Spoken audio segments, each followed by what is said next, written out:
Salam sejahtera bagi kita semua. Shalom, Om Swastiastu, Namo Buddhaya, dan salam kebajikan.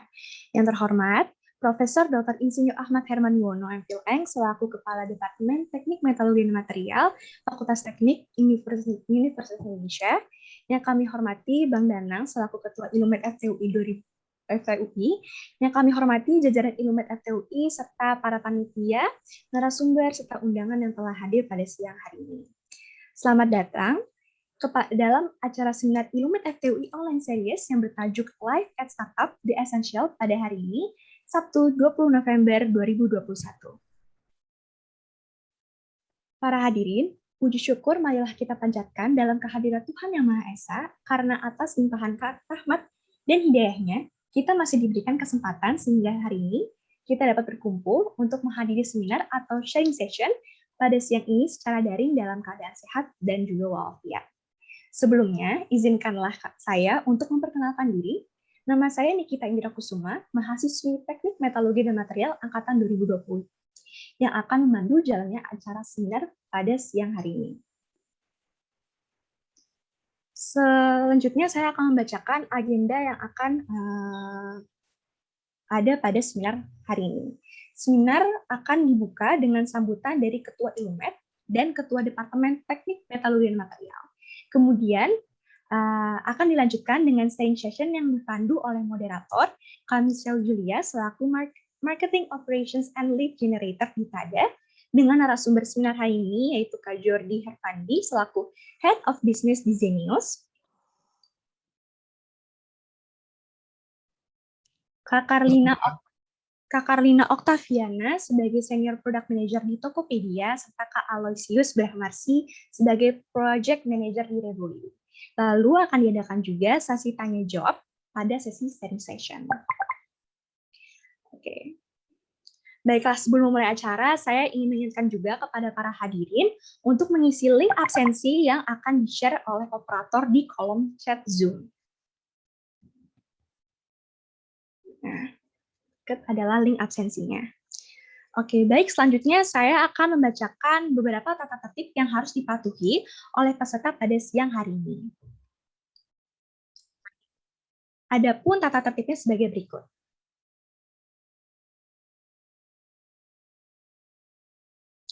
Yang pertama, diskusi pada seminar ini akan menggunakan bahasa Indonesia. Selalu kedua adalah peserta dimohon untuk tidak mengaktifkan mikrofon selama acara berlangsung kecuali telah diizinkan oleh moderator. Peserta tidak diperbolehkan untuk merekam seminar ini. Seluruh material pembicara akan disediakan sehingga peserta dimohon untuk mengisi kolom email pada tautan absensi yang telah disediakan di kolom chat tadi. Lalu peserta dipersilahkan untuk mengajukan pertanyaan saat sesi tanya jawab dengan mengirimkan pertanyaan tersebut pada kolom chat dengan format nama, tujuan penanya, dan juga pertanyaannya. Lalu seluruh pertanyaan akan ditampung dan moderator akan menanyakan pertanyaan-pertanyaan tersebut saat sesi tanya jawab berlangsung. Baik, selanjutnya mari kita mendengarkan sambutan dari Ketua Ilumet FTUI. Kepada Bang Danang, waktu dan layar kami persilahkan. Baik, terima kasih. Assalamualaikum warahmatullahi wabarakatuh. Selamat siang semuanya. Pertama-tama yang saya hormati Kepala Departemen ya, Profesor Dr. Insinyur Ahmad Herman Yuwono, MPhil. Kemudian pembicara Mas Jordi Herfandi, Kepala Bisnis dari Zenius, Mbak Carlina Octaviana, Senior Product Manager dari Tokopedia, Mas Aloysius Brahmarsi, Project Manager dari Revolut ya, dan moderator Mbak Michelle ya. Terima kasih pada kesempatan kali ini Ilumet berusaha untuk memberikan tema-tema yang menarik ya. Kita akan coba belajar masalah dunia startup dari beberapa alumni kita yang memang sudah terjun sebelumnya di sana. Kita coba lihat ya Indonesia yang punya potensi yang sangat begitu besar, baik mulai dari SDM-nya, kemudian marketnya ya itu nanti akan coba dibahas oleh beberapa praktisi kita ya. Kemudian nanti mungkin bisa dijelaskan kembali masalah bisnis model yang kuat kita untuk menghadapi tantangan bagaimana kita bisa mendeliver pekerjaan dengan cepat, efisien, dan profit yang tinggi. Dan nanti mungkin bisa dibahas juga terkait peran alumni muda ya atau anak-anak muda ini dalam menghadapi tantangan ataupun potensi yang ada di dunia bisnis. Harapannya semoga acara ini bisa berlangsung dengan aman dan lancar dan bermanfaat bagi peserta semuanya. Kurang lebihnya mohon maaf, terima kasih. Assalamualaikum warahmatullahi wabarakatuh. Waalaikumsalam warahmatullahi wabarakatuh. Terima kasih Bang Danang atas sambutannya dan semoga ya acara hari ini dapat berjalan dengan lancar dan bermanfaat kepada seluruh peserta. Sebelumnya saya juga ingin izin mengingatkan kepada seluruh para hadirin untuk mengisi link yang sudah disediakan tadi oleh operator agar dapat mendapatkan sertifikat yang akan dikirimkan nantinya setelah acara ini berakhir. Gitu. Oke, selanjutnya mari kita mendengarkan sambutan dari Kepala Departemen Teknik Metalurgi dan Material Fakultas Teknik Universitas Indonesia kepada Profesor Dr. Insinyur Ahmad Herman Buwono MPhil. Kami persilahkan. Baik, terima kasih Mbak Nikita atas waktunya. Bismillahirrahmanirrahim. Assalamualaikum warahmatullahi wabarakatuh. Alhamdulillah, puji syukur kita panjatkan kehadirat Allah Subhanahu wa taala. Hari ini hari Sabtu tanggal 20 November 2021. Kita semua bisa berkumpul dalam kondisi sehat walafiat di ruang Zoom ini dalam satu kegiatan yang sangat positif, seminar rutin yang diselenggarakan atas kerjasama Ilumet, IMET, dan Departemen Teknik Metodologi dan Material. Dan tentunya materi-materi yang disampaikan selama ini, alhamdulillah sejak 2020 ya, jadi blessing to COVID-19 ini, bahwa kita malah terkoneksi alumni-alumni kita, sehingga juga bisa dikumpulkan para praktisi yang sudah tersebar di berbagai penjuru dunia dan di berbagai sektor untuk bisa sharing pengalaman, pengetahuannya kepada adik-adik mahasiswa dan juga kepada masyarakat umum, termasuk juga dosen-dosen juga menikmati kegiatan webinar ini karena dari situ banyak tambahan-tambahan pengetahuan yang bahkan bisa dikontribusikan oleh para alumni kita. Hari ini temanya sangat menarik. Tadi saya sudah sampaikan pada saat sebelum acara utama kita dibuka di Zoom ini kepada para narasumbernya. Saya lihat judul yang hari ini diusung adalah Life at Startup, The Essential. Gitu. Jadi hari ini kita bicara sesuatu yang berbeda dengan istilahnya Prof. Dedi, yaitu murbaut, yaitu kita tidak bicara tentang mesin, tentang sistem engineering, tetapi ini juga sangat baik sekali topiknya karena ini adalah ya sesuatu yang sedang berlangsung saat ini dan memang perubahan-perubahan sangat cepat terjadi sehingga apa yang akan dibawakan oleh para narasumber kita dan tema besar yaitu Life at Startup ini itu merupakan satu hal yang sama-sama harus kita kuasai juga. Tentunya saya sangat mengapresiasi sekali kehadiran dari narasumber kita. Hari ini ada Mas Jordi Herfandi, Metal 2011, Head of Business at Genius.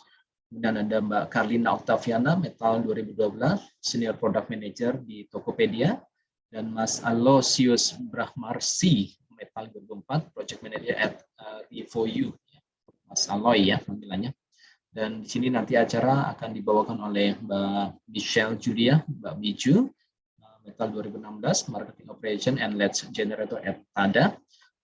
Tentunya saya tidak bisa berkata lain selain memang menyampaikan apresiasi saya sebagai Kepala Departemen Teknik Metalurgi dan Material atas waktu yang telah di-spare oleh Anda semua untuk bisa memberikan materi, men-share pengalaman Anda semua. Mudah-mudahan acara ini berjalan dengan lancar dan kita semua mendapatkan manfaat yang sebanyak-banyaknya dari kegiatan yang sangat positif ini.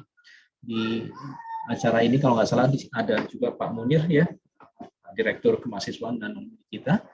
Jadi insya Allah ini juga satu bukti bahwa alumni dan mahasiswa metalurgi melakukan sesuatu kegiatan yang sangat positif. Oke, sukses sampai selesainya acara. Demikian dari saya secara singkat. Assalamualaikum warahmatullahi wabarakatuh. Waalaikumsalam warahmatullahi wabarakatuh. Terima kasih kepada Prof. Herman atas sambutannya. Baiklah, selanjutnya izinkan saya untuk memperkenalkan Kak Michelle Julia yang akan memandu jalannya sesi sharing session dengan membacakan CV dari Kak Michelle. Mungkin operator. Ya. Pertama-tama, nama panjang dari Kak Michelle ini adalah Kak Michelle Julia Haliman, ST, yang juga selaku Marketing Operation and Lead Generator di TADA. Kak Michelle juga menempuh pendidikan di Teknik Metalurgi dan Material di Universitas Indonesia dari tahun 2016 hingga tahun 2020. Lalu Kak Michelle juga pernah punya pengalaman intern ya kayak di Shopee sebagai Shopee Mall Brand Acquisitions and Onboarding Intern, dan sekarang meniti karir di TADA sebagai Marketing Operations and Leads Generator. Oke, keren banget ternyata ya Kak Michelle ini. Baik, sebelum memulai sharing session, kami akan melakukan foto bersama dulu ya. Dimohon kepada seluruh para partisipan di Zoom ini untuk menyalakan kameranya, karena kami akan memulai sesi foto. Mungkin akan ditunggu 1 menit.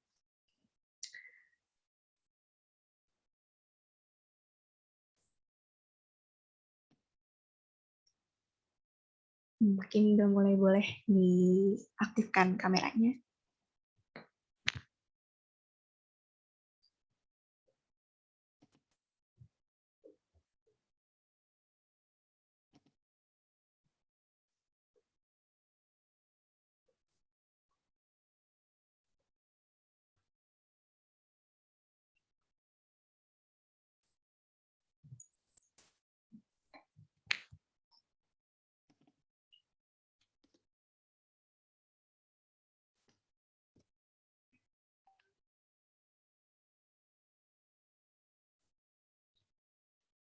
Sudah dinyalakan kakak-kakak dan abang serta bapak ibu semua.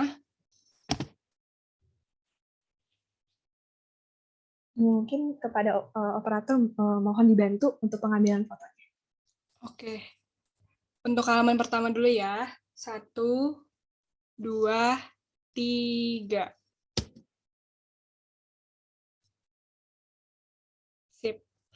Lanjut ke halaman 2 ya. 1, 2, 3.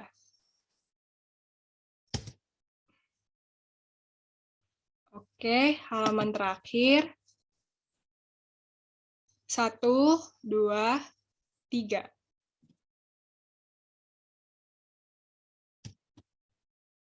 Oke, sudah?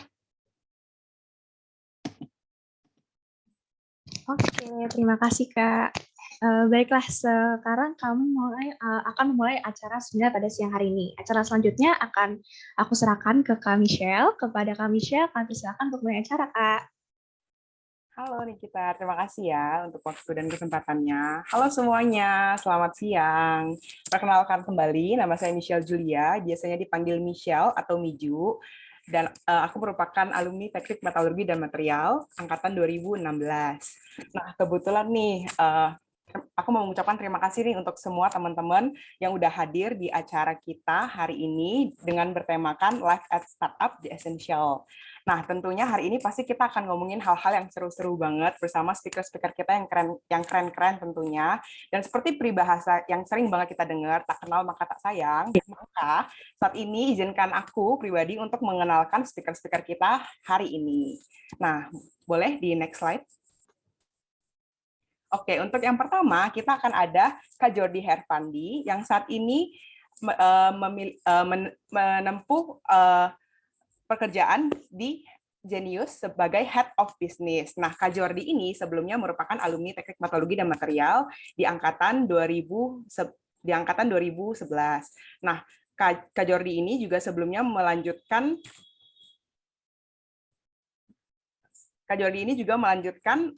menempuh pendidikan masternya di UCL untuk di jurusan Engineering with Entrepreneur dan Innovation. Nah, untuk Kak Jordi ini sendiri, untuk profesional karirnya saat ini Kak Jordi bekerja di Zenius sebagai Head of Business, dan sebelumnya pernah di Gojek sebagai Head of Platform Development, dan sebelumnya juga pernah di Shopee sebagai Senior Associate Marketing, dan sebelumnya pernah di Gojek sebagai Platform Partnership Lead. Nah, ternyata Kak Jordi ini keren banget nih. Ternyata Kak Jordi ini menerima beasiswa LPDP untuk pendidikan masternya. Nah, tenang nih teman-teman, pasti kalian udah mulai mengumpulkan banyak pertanyaan nih untuk Kak Jordi. Nanti kita akan ngomong berbincang-bincang lebih panjang lagi dengan Kak Jordi. Tapi sebelum itu, mari kita persilakan Kak Jordi untuk memperkenalkan dirinya secara singkat. Silakan Kak Jordi. Halo semua, Assalamualaikum warahmatullahi wabarakatuh. Selamat siang dan salam sejahtera. Nama aku Jordi, angkatan metalurgi angkatan 2011. Sekarang ini sedang menjabat sebagai Head of Business di Zenius Education. Sangat senang sekali bisa berada di sesi ini, ketemu sama teman-teman semua. Semoga bisa mendapatkan sesuatu yang bermanfaat dari sesi hari ini. Terima kasih. Oke, Kak Jordi, terima kasih untuk perkenalan singkatnya. Oke, nah seperti yang sudah disampaikan sebelumnya, hari ini kita akan ada 3 speaker nih, teman-teman, yang akan membantu kita sharing session di acara hari ini. Nah, mungkin selanjutnya kita akan kenalan dengan speaker kita yang kedua. Speaker kita yang kedua ada Kak Carlina Octaviana, yang biasa kita panggil dengan Kak Elin. Nah, Kak Elin ini saat ini sedang bekerja di Tokopedia sebagai Senior Product Manager. Nah, Kak Elin ini merupakan mahasiswa Teknik Metalurgi dan Material di angkatan 2012 sampai dengan tahun 2016.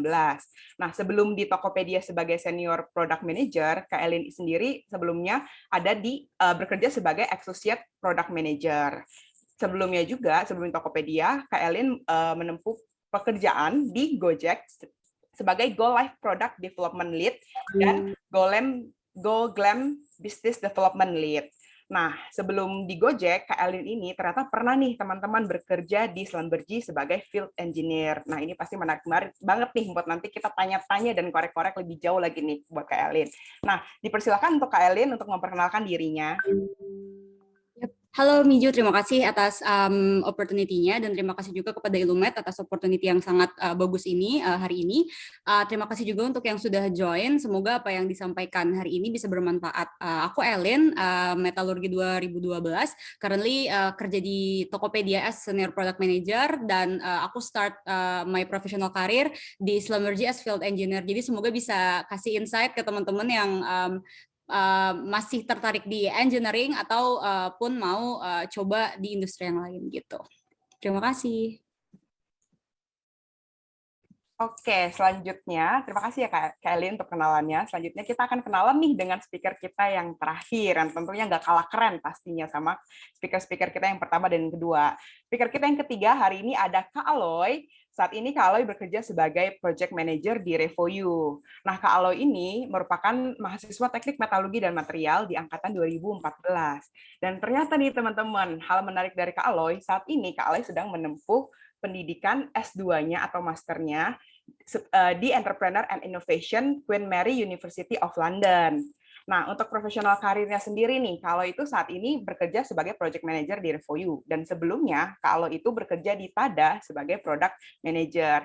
Dan kalau kalian teman-teman penasaran, betul banget nih TADA ini sebenarnya sama seperti TADA yang saat ini sedang aku tempat aku bekerja saat ini. Nah, sebelum di product manager TADA, Kak Aloy ternyata sempat bekerja di Stick Earn sebagai product manager dan sebelumnya lagi di TADA sebagai junior product manager. Nah, pasti seru-seru banget nih teman-teman. Jadi kalian pasti udah penasaran dan gak sabar untuk mendengar cerita-cerita dari Kak Aloy. Kalau gitu Kak Aloy boleh nih dipersilakan untuk memperkenalkan dirinya secara singkat ke teman-teman yang ada di sini. Oke, thank you Miju. Halo semuanya, selamat siang buat teman-teman semua. Pertama, terima kasih Illumed sudah mengundang saya pada kesempatan hari ini. Jadi kenalin saya Aloy, Metal 2014. Dari awal sudah melenceng kerja di startup gitu ya, di dunia tech.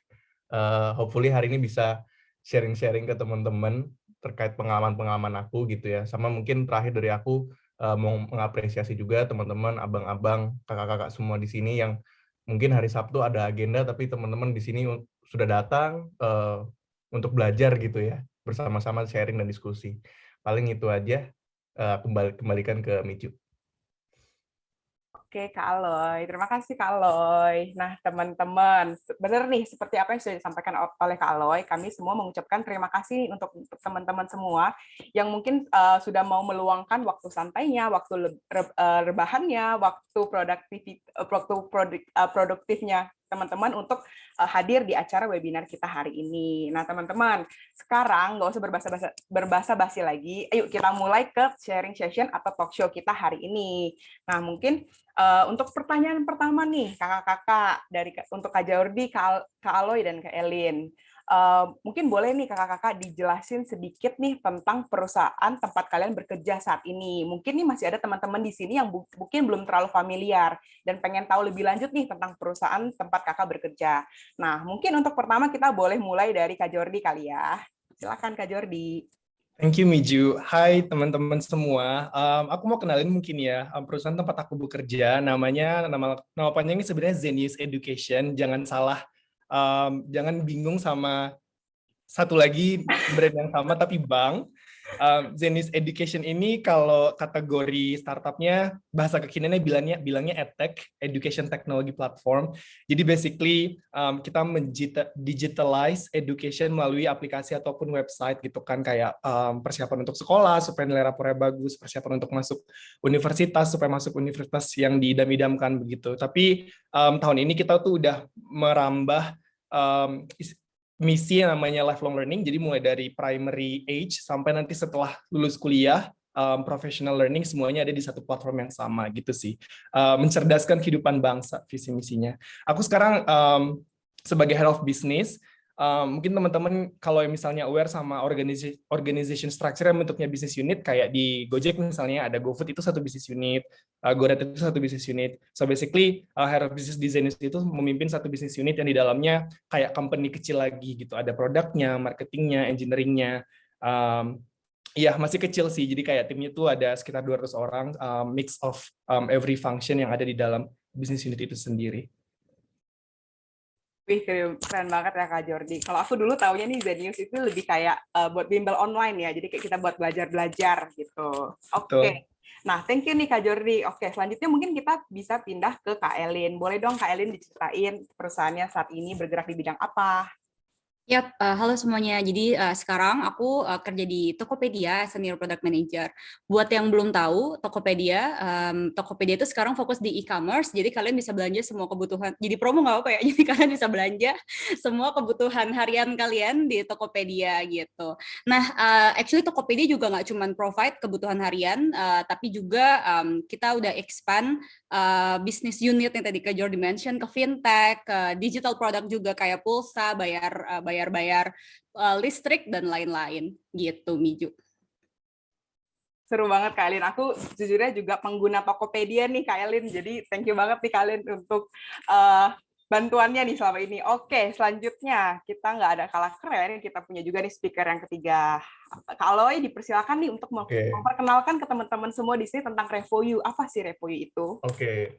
Simply teman-teman Revoyu itu mungkin sama kategorinya kayak Kak Jordi ya, jadi ya edtech startup juga, cuma lebih niche, lebih spesifik. Jadi kalau misalnya teman-teman mau menjunjung karir di dunia tech gitu ya, teknologi, jadi kita Revoyu itu ada course online tapi dia live sama instruktur, di mana teman-teman bisa belajar kayak digital marketing, terus business development, kemudian yang data analytics gitu ya, sama yang paling baru yang aku lagi in charge itu bikin program product management. Jadi ketika teman-teman pengen belajar nih, oh aku pengen jadi product manager, aku pengen jadi digital marketing, teman-teman bisa ikut course-nya Revoyu gitu. Dan course-nya itu 3 bulan, dan kemudian nanti teman-teman dapat kesempatan untuk magang juga di perusahaan-perusahaan sebelum teman-teman lulus gitu. Jadi dapat real life experience. Jadi ya kurang lebih tugasku sekarang sambil kuliah, of course, itu bantuin Revoyu untuk nyiapin nih, dapetin pembicara, dapetin materi dan segalanya gitu. Wih, thank you nih Kak Aloy. Sebelumnya emang dari Tada sendiri sebenarnya udah lagi menggunakan service dari Revoyu nih Kak Aloy. Tentunya pasti ini dari bantuan Kak Aloy. Thank you Kak Aloy untuk bantuannya. Oke. Nah, terima kasih nih kakak-kakak udah dijelasin tentang perusahaan tempat kalian bekerja saat ini. Nah, kalau tadi tentang perusahaan, mungkin sekarang boleh nih kakak-kakak dijelasin tentang job desk dari masing-masing dari kakak-kakak. Soalnya kan kalau semuanya sadar saat ini 3 speaker kita bekerja di perusahaan yang berbeda dengan job role yang berbeda juga nih tentunya. Jadi boleh dong Kak diceritain tentang job desk kalian dan tantangannya apa sih yang dihadapin dari role ini gitu. Mungkin kita mulai dari Kak Elin kali ya. Silahkan Kak Elin. Oke, jadi product manager itu tadi yang dimention sama Aloy, itu product management, under product management job scope gitu. Jadi main job desk kita itu untuk make sure fitur-fitur yang dibutuhkan company itu release on time dan buyers itu happy with that gitu. For example, kayak Tokopedia gitu ya. Tokopedia mau ngerilis fitur Tokopedia Now. Nah, Tokopedia Now buat yang belum tahu, misalnya kita mau deliver produk grocery, sayur, dan barang-barang lain yang butuhnya cepat, itu dalam waktu 2 jam gitu. Nah, aku harus make sure ke engineering, ke design team, ke data team, kalau deliverable saya itu benar, tepat, dan on time gitu. Apa sih yang aku lakukan sehari-hari gitu?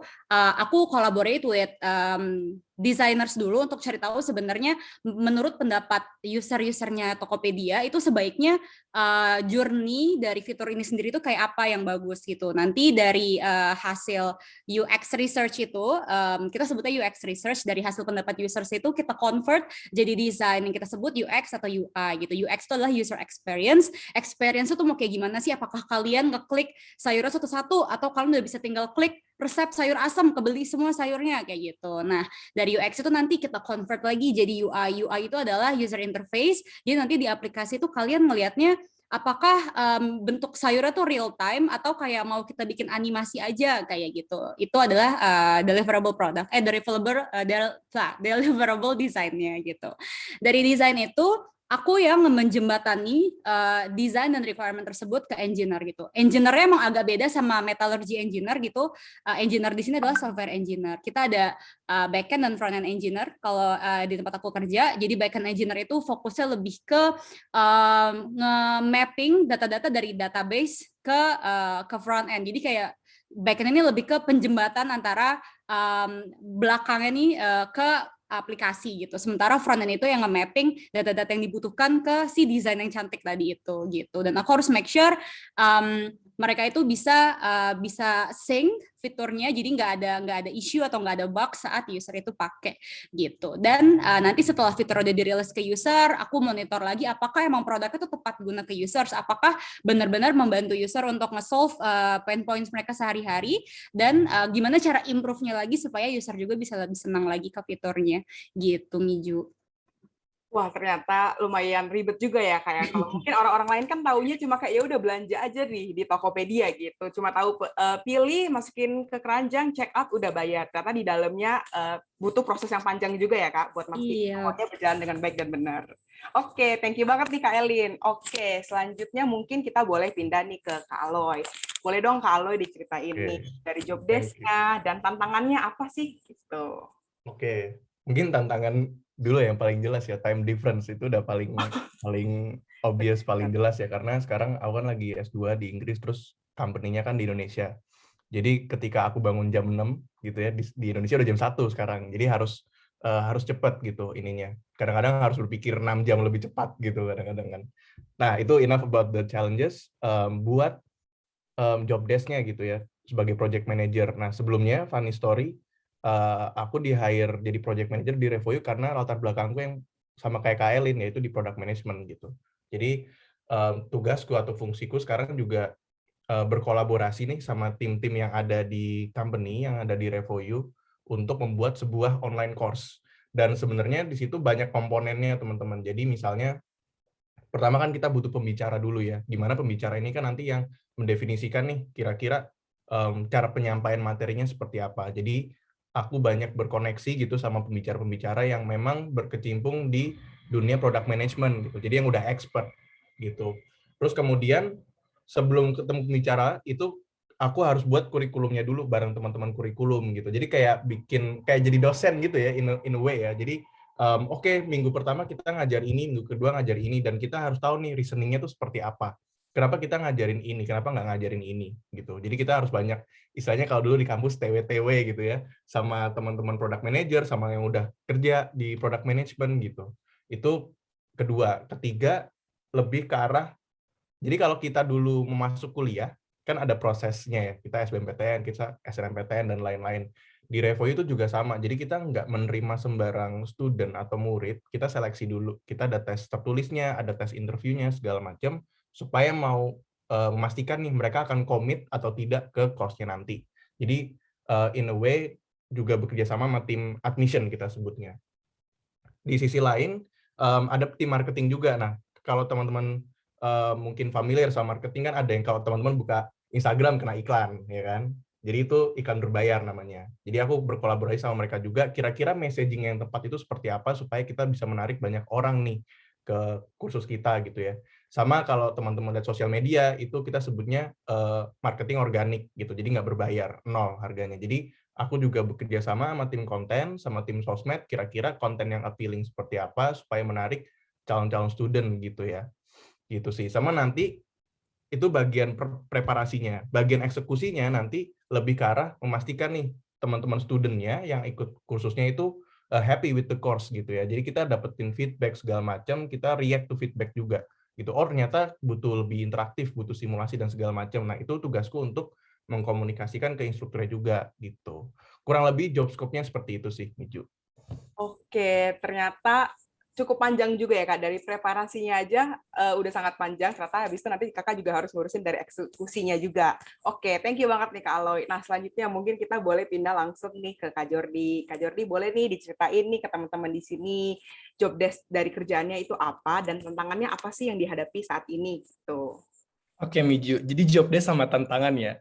I think kayak itu sebenarnya bisa, kalau di case-nya aku, tantangannya aku tuh adalah si job desk-nya sendiri. Karena to be really honest, job desk aku sangat tidak jelas scope-nya di mana, nggak ada batasannya kayak gitu. Kalau tadi kan Elin sama Aloy itu very fokus di product management dan product life cycle gitu ya. Jadi as a head of business itu memimpin satu business unit, of course we work on a problem statement basis ya. Jadi kan kalau Zenius itu di startup series A, mau masuk ke series B dan series berikutnya, fokus utamanya itu adalah grow ya. Grow-nya itu bisa grow user base atau grow revenue atau grow profitability kayak gitu. Jadi dari shareholder atau misalnya board of director gitu, aku cuma dikasih satu problem statement. Oh, Jordi, kamu harus achieve 10 juta US dollar revenue di tahun 2022 misalnya kayak gitu. That can translate to many of things. Misalnya itu bisa jadi product roadmap yang let's say, oh sekarang tuh aplikasinya Zenius kurang sticky atau kurang delightful experience-nya. Dan role aku lebih ke orchestrating sih kalau bahasa halusnya, dan directing gitu. Jadi kalau misalnya nanti pain point problem statement-nya ada di produk, dan aku punya product management team sendiri yang akan misalnya ngebikin experience-nya lebih delightful, lebih seamless gitu. Nge-address pain point users, misalnya kayak, oh kan kalau belajar itu beda ya sama shopping. Kalau shopping tuh people know what they want. Kalau di belajar itu people know what they want, dia mau ngerti tapi nggak mau spend their time gitu kan. So we make learning journey itu tuh adaptif misalnya, sesuai dengan state kemampuannya mereka. That's one pillar of my scope. Of course kayak nggak melulu tentang produknya juga kan. Kayak dari 10 juta dolar itu, is it make sense kalau misalnya kita address dengan segmen pasar yang sekarang. Nah segmen pasar yang sekarang misalnya ya di secondary segment itu, misalnya K-12 segment. K-12 itu tuh basically kelas 1 sampai kelas 12 kayak gitu kan. Dengan masuk di pasar itu apakah cukup menghasilkan 10 juta dolar gitu kan. Oh enggak nih, should we enter new market misalnya kayak professional education yang kayak segmennya RevoU di Aloy kayak gitu. Atau should we enter kayak niche education kayak bahasa Korea atau coding kayak gitu kan. And that includes establishing a new business unit lagi. Jadi ibarat kita mau bikin sendiri in-house organically, atau ada jalan cepatnya, kita beli aja perusahaan yang udah established atau kita acquire kayak gitu. So jadinya scope keduanya bisa membuat bisnis unit baru lagi di dalamnya supaya tadi si 10 juta dolar itu kecapai kayak gitu. Of course ada operational staff-nya lagi kayak doing marketing, karena we know Zenius sendiri kan sering ketukar ya sama bank itu, jadi kan ada problem di awareness gitu. Dan we have full blown marketing team buat raise awareness, kemudian jadiin campaign-nya itu ke conversion kayak gitu-gitu. Dan itu a mini company inside a company basically, dengan satu problem statement tadi, revenue kalau tahun ini. Oke Kak Jordi, wah ternyata bener sih, menurut aku itu challenging banget sih kalau misalnya kita gimana ya, kayak dikasih kerjaan yang mungkin nggak terlalu jelas ABCDE-nya gitu. Oke, thank you banget nih kakak-kakak semua udah menjawab pertanyaan kita yang pertama. Nah selanjutnya nih, mungkin ini pasti harusnya udah jadi pertanyaan semua orang nih yang udah penasaran banget. Kita kan semua tahu ya, kakak-kakak semua ini dari jurusan teknik metalurgi dan material gitu. Nah saat ini ternyata kakak-kakak semua ini bekerja di bidang startup gitu. Boleh nggak sih Kak diceritain kenapa gitu akhirnya memutuskan untuk berkarir di dunia startup yang tentunya kita bisa bilang cukup jauh ya, perubahannya cukup berubah banyak gitu dari jurusan yang kita ambil, dari kakak-kakak ambil sebelumnya, itu teknik metalurgi dan material gitu. Nah mungkin yang pertama kita minta Kak Eileen kali ya, boleh jawab pertanyaannya. Oke, sebenarnya waktu aku baru lulus, aku join Schlumberger as a field engineer itu sebenarnya udah keluar banget dari skup metalurgi gitu. Walaupun masih engineer gitu title-nya, tapi actually yang dipakai banget itu ilmunya waktu itu adalah elektro banget gitu, divisi aku gitu. Jadi sebenarnya emang udah keluar banget. Dan waktu itu tapi sebenarnya selama 1,5 tahun aku di sana, aku suka banget sih sama kerjaannya gitu. Menurut aku engineering terutama di remote area itu kayak challenging banget. Hal yang aku nggak dapet karena mungkin aku dari kecil sampai aku lulus kuliah tuh aku di daerah yang sama terus, even nggak ngekos sama sekali. Jadi pas pertama kali lulus kerja merantau, even dapat training ke luar negeri gitu, menurut aku tuh challenging banget untuk aku personally gitu ya. Dan pertama kali lulus langsung bisa mimpin banyak banget bapak-bapak operator dan juga kerja sama engineer-engineer yang udah punya experience 7-8 tahun tuh menurut aku seru dan exciting banget gitu. Tapi pada suatu titik the industry itself, oil and gas specifically, itu udah tidak lagi match my personal aspiration gitu. Mungkin karena aku perempuan juga kali ya, kayak aku mikir jangka panjang, kayak apakah 10 tahun lagi aku masih tetap harus di hutan Kalimantan gitu kan. Jadi aku mulai mencari kayak, aduh alternatifnya apa gitu ya. Tapi kalau misalnya aku mau stay in the same industry, agak challenging juga gitu cari opportunity di Jakarta dengan experience aku yang juga masih kecil banget gitu ya, masih setahun setengah di oil and gas. Jadi waktu itu aku mikir ya udah sekalian aja kita swap industry, kita belajar lagi dari awal gitu. Dan waktu itu kebetulan dapat opportunity-nya di Gojek, cobain bisnis, tapi ternyata nggak terlalu cocok, nggak terlalu fit in juga.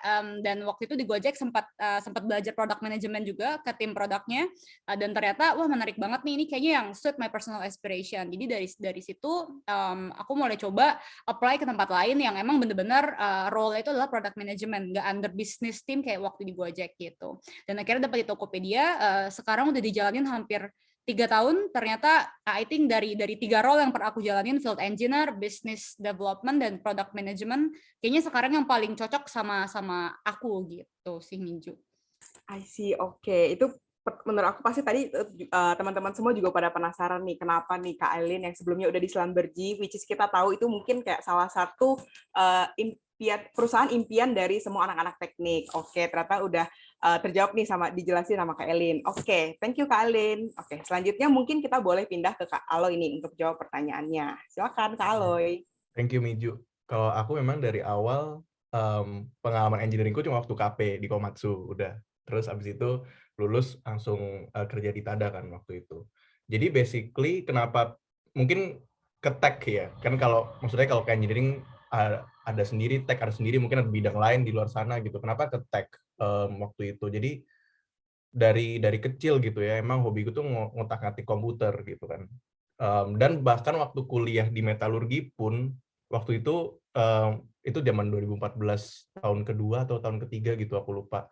Kita dapat mata kuliah MATLAB. Aku lupa nama mata kuliahnya apa, pokoknya pakai software MATLAB gitu kan.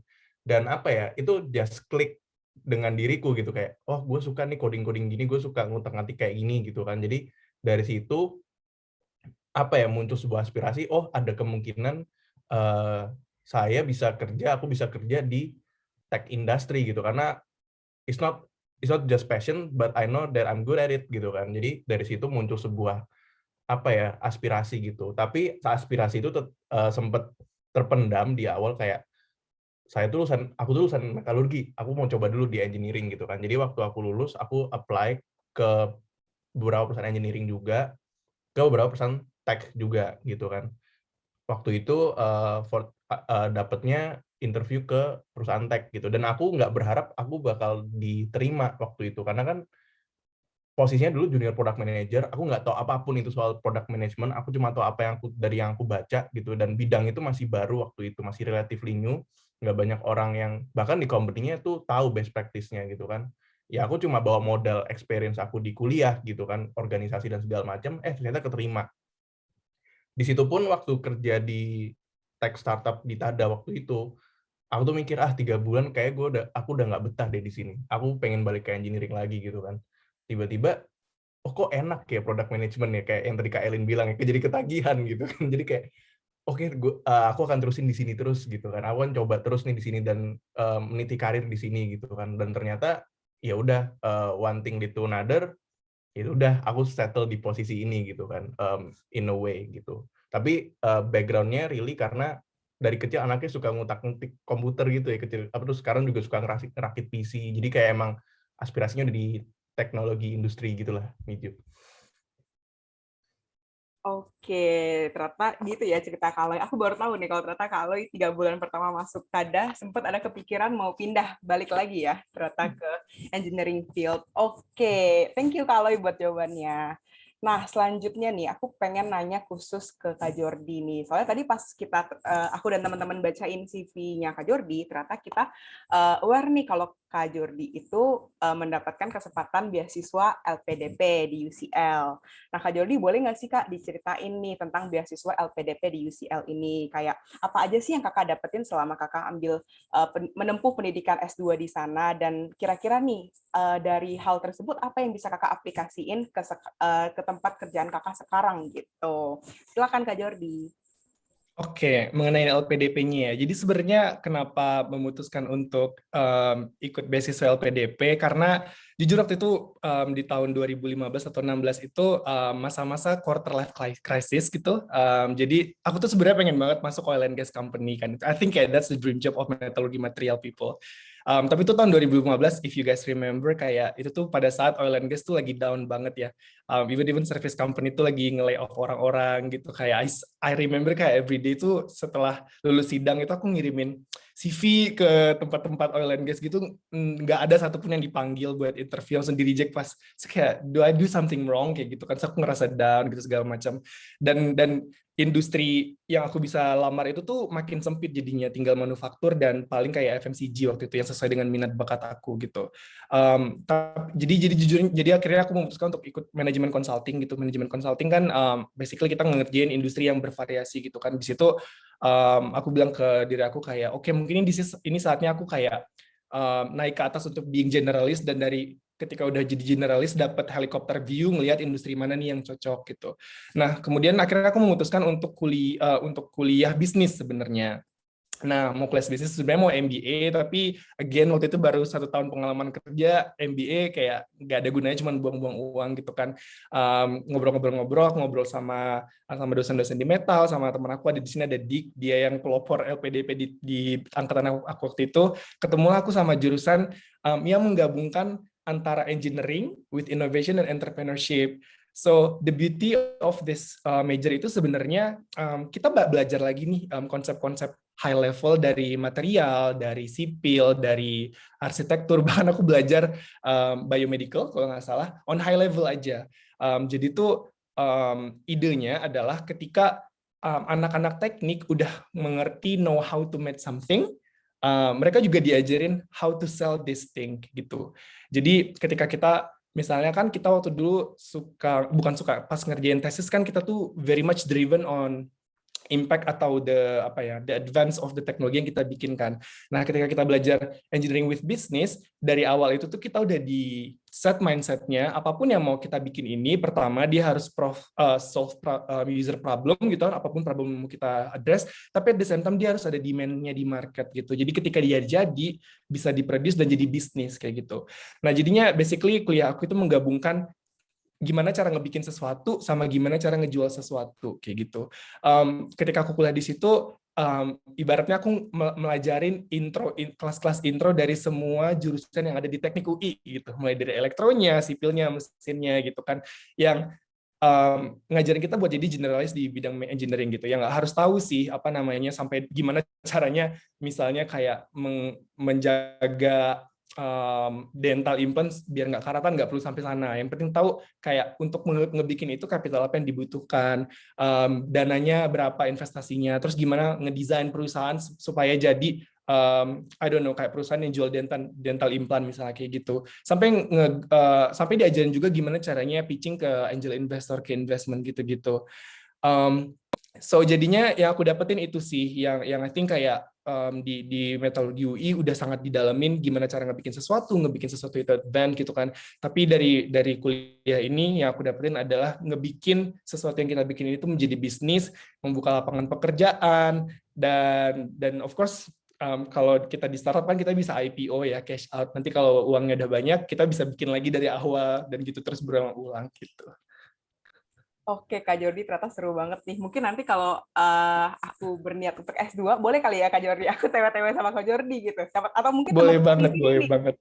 Soalnya kayak seru banget nih dengan cerita Kak Jordi. Oke, thank you, Kak Jordi.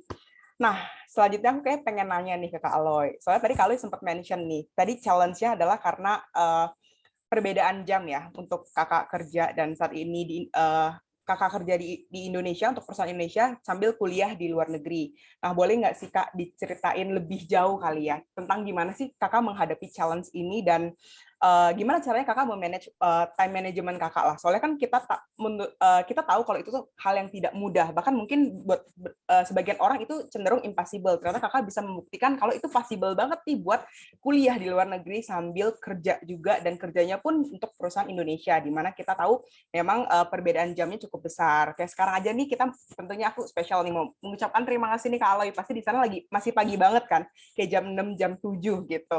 Jadi boleh nih Kak Aloy diceritain. Oke, boleh dong Ju. Ya di sini masih gelap langitnya teman-teman.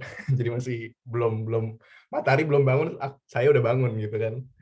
Anyway, nggak lucu lah makannya.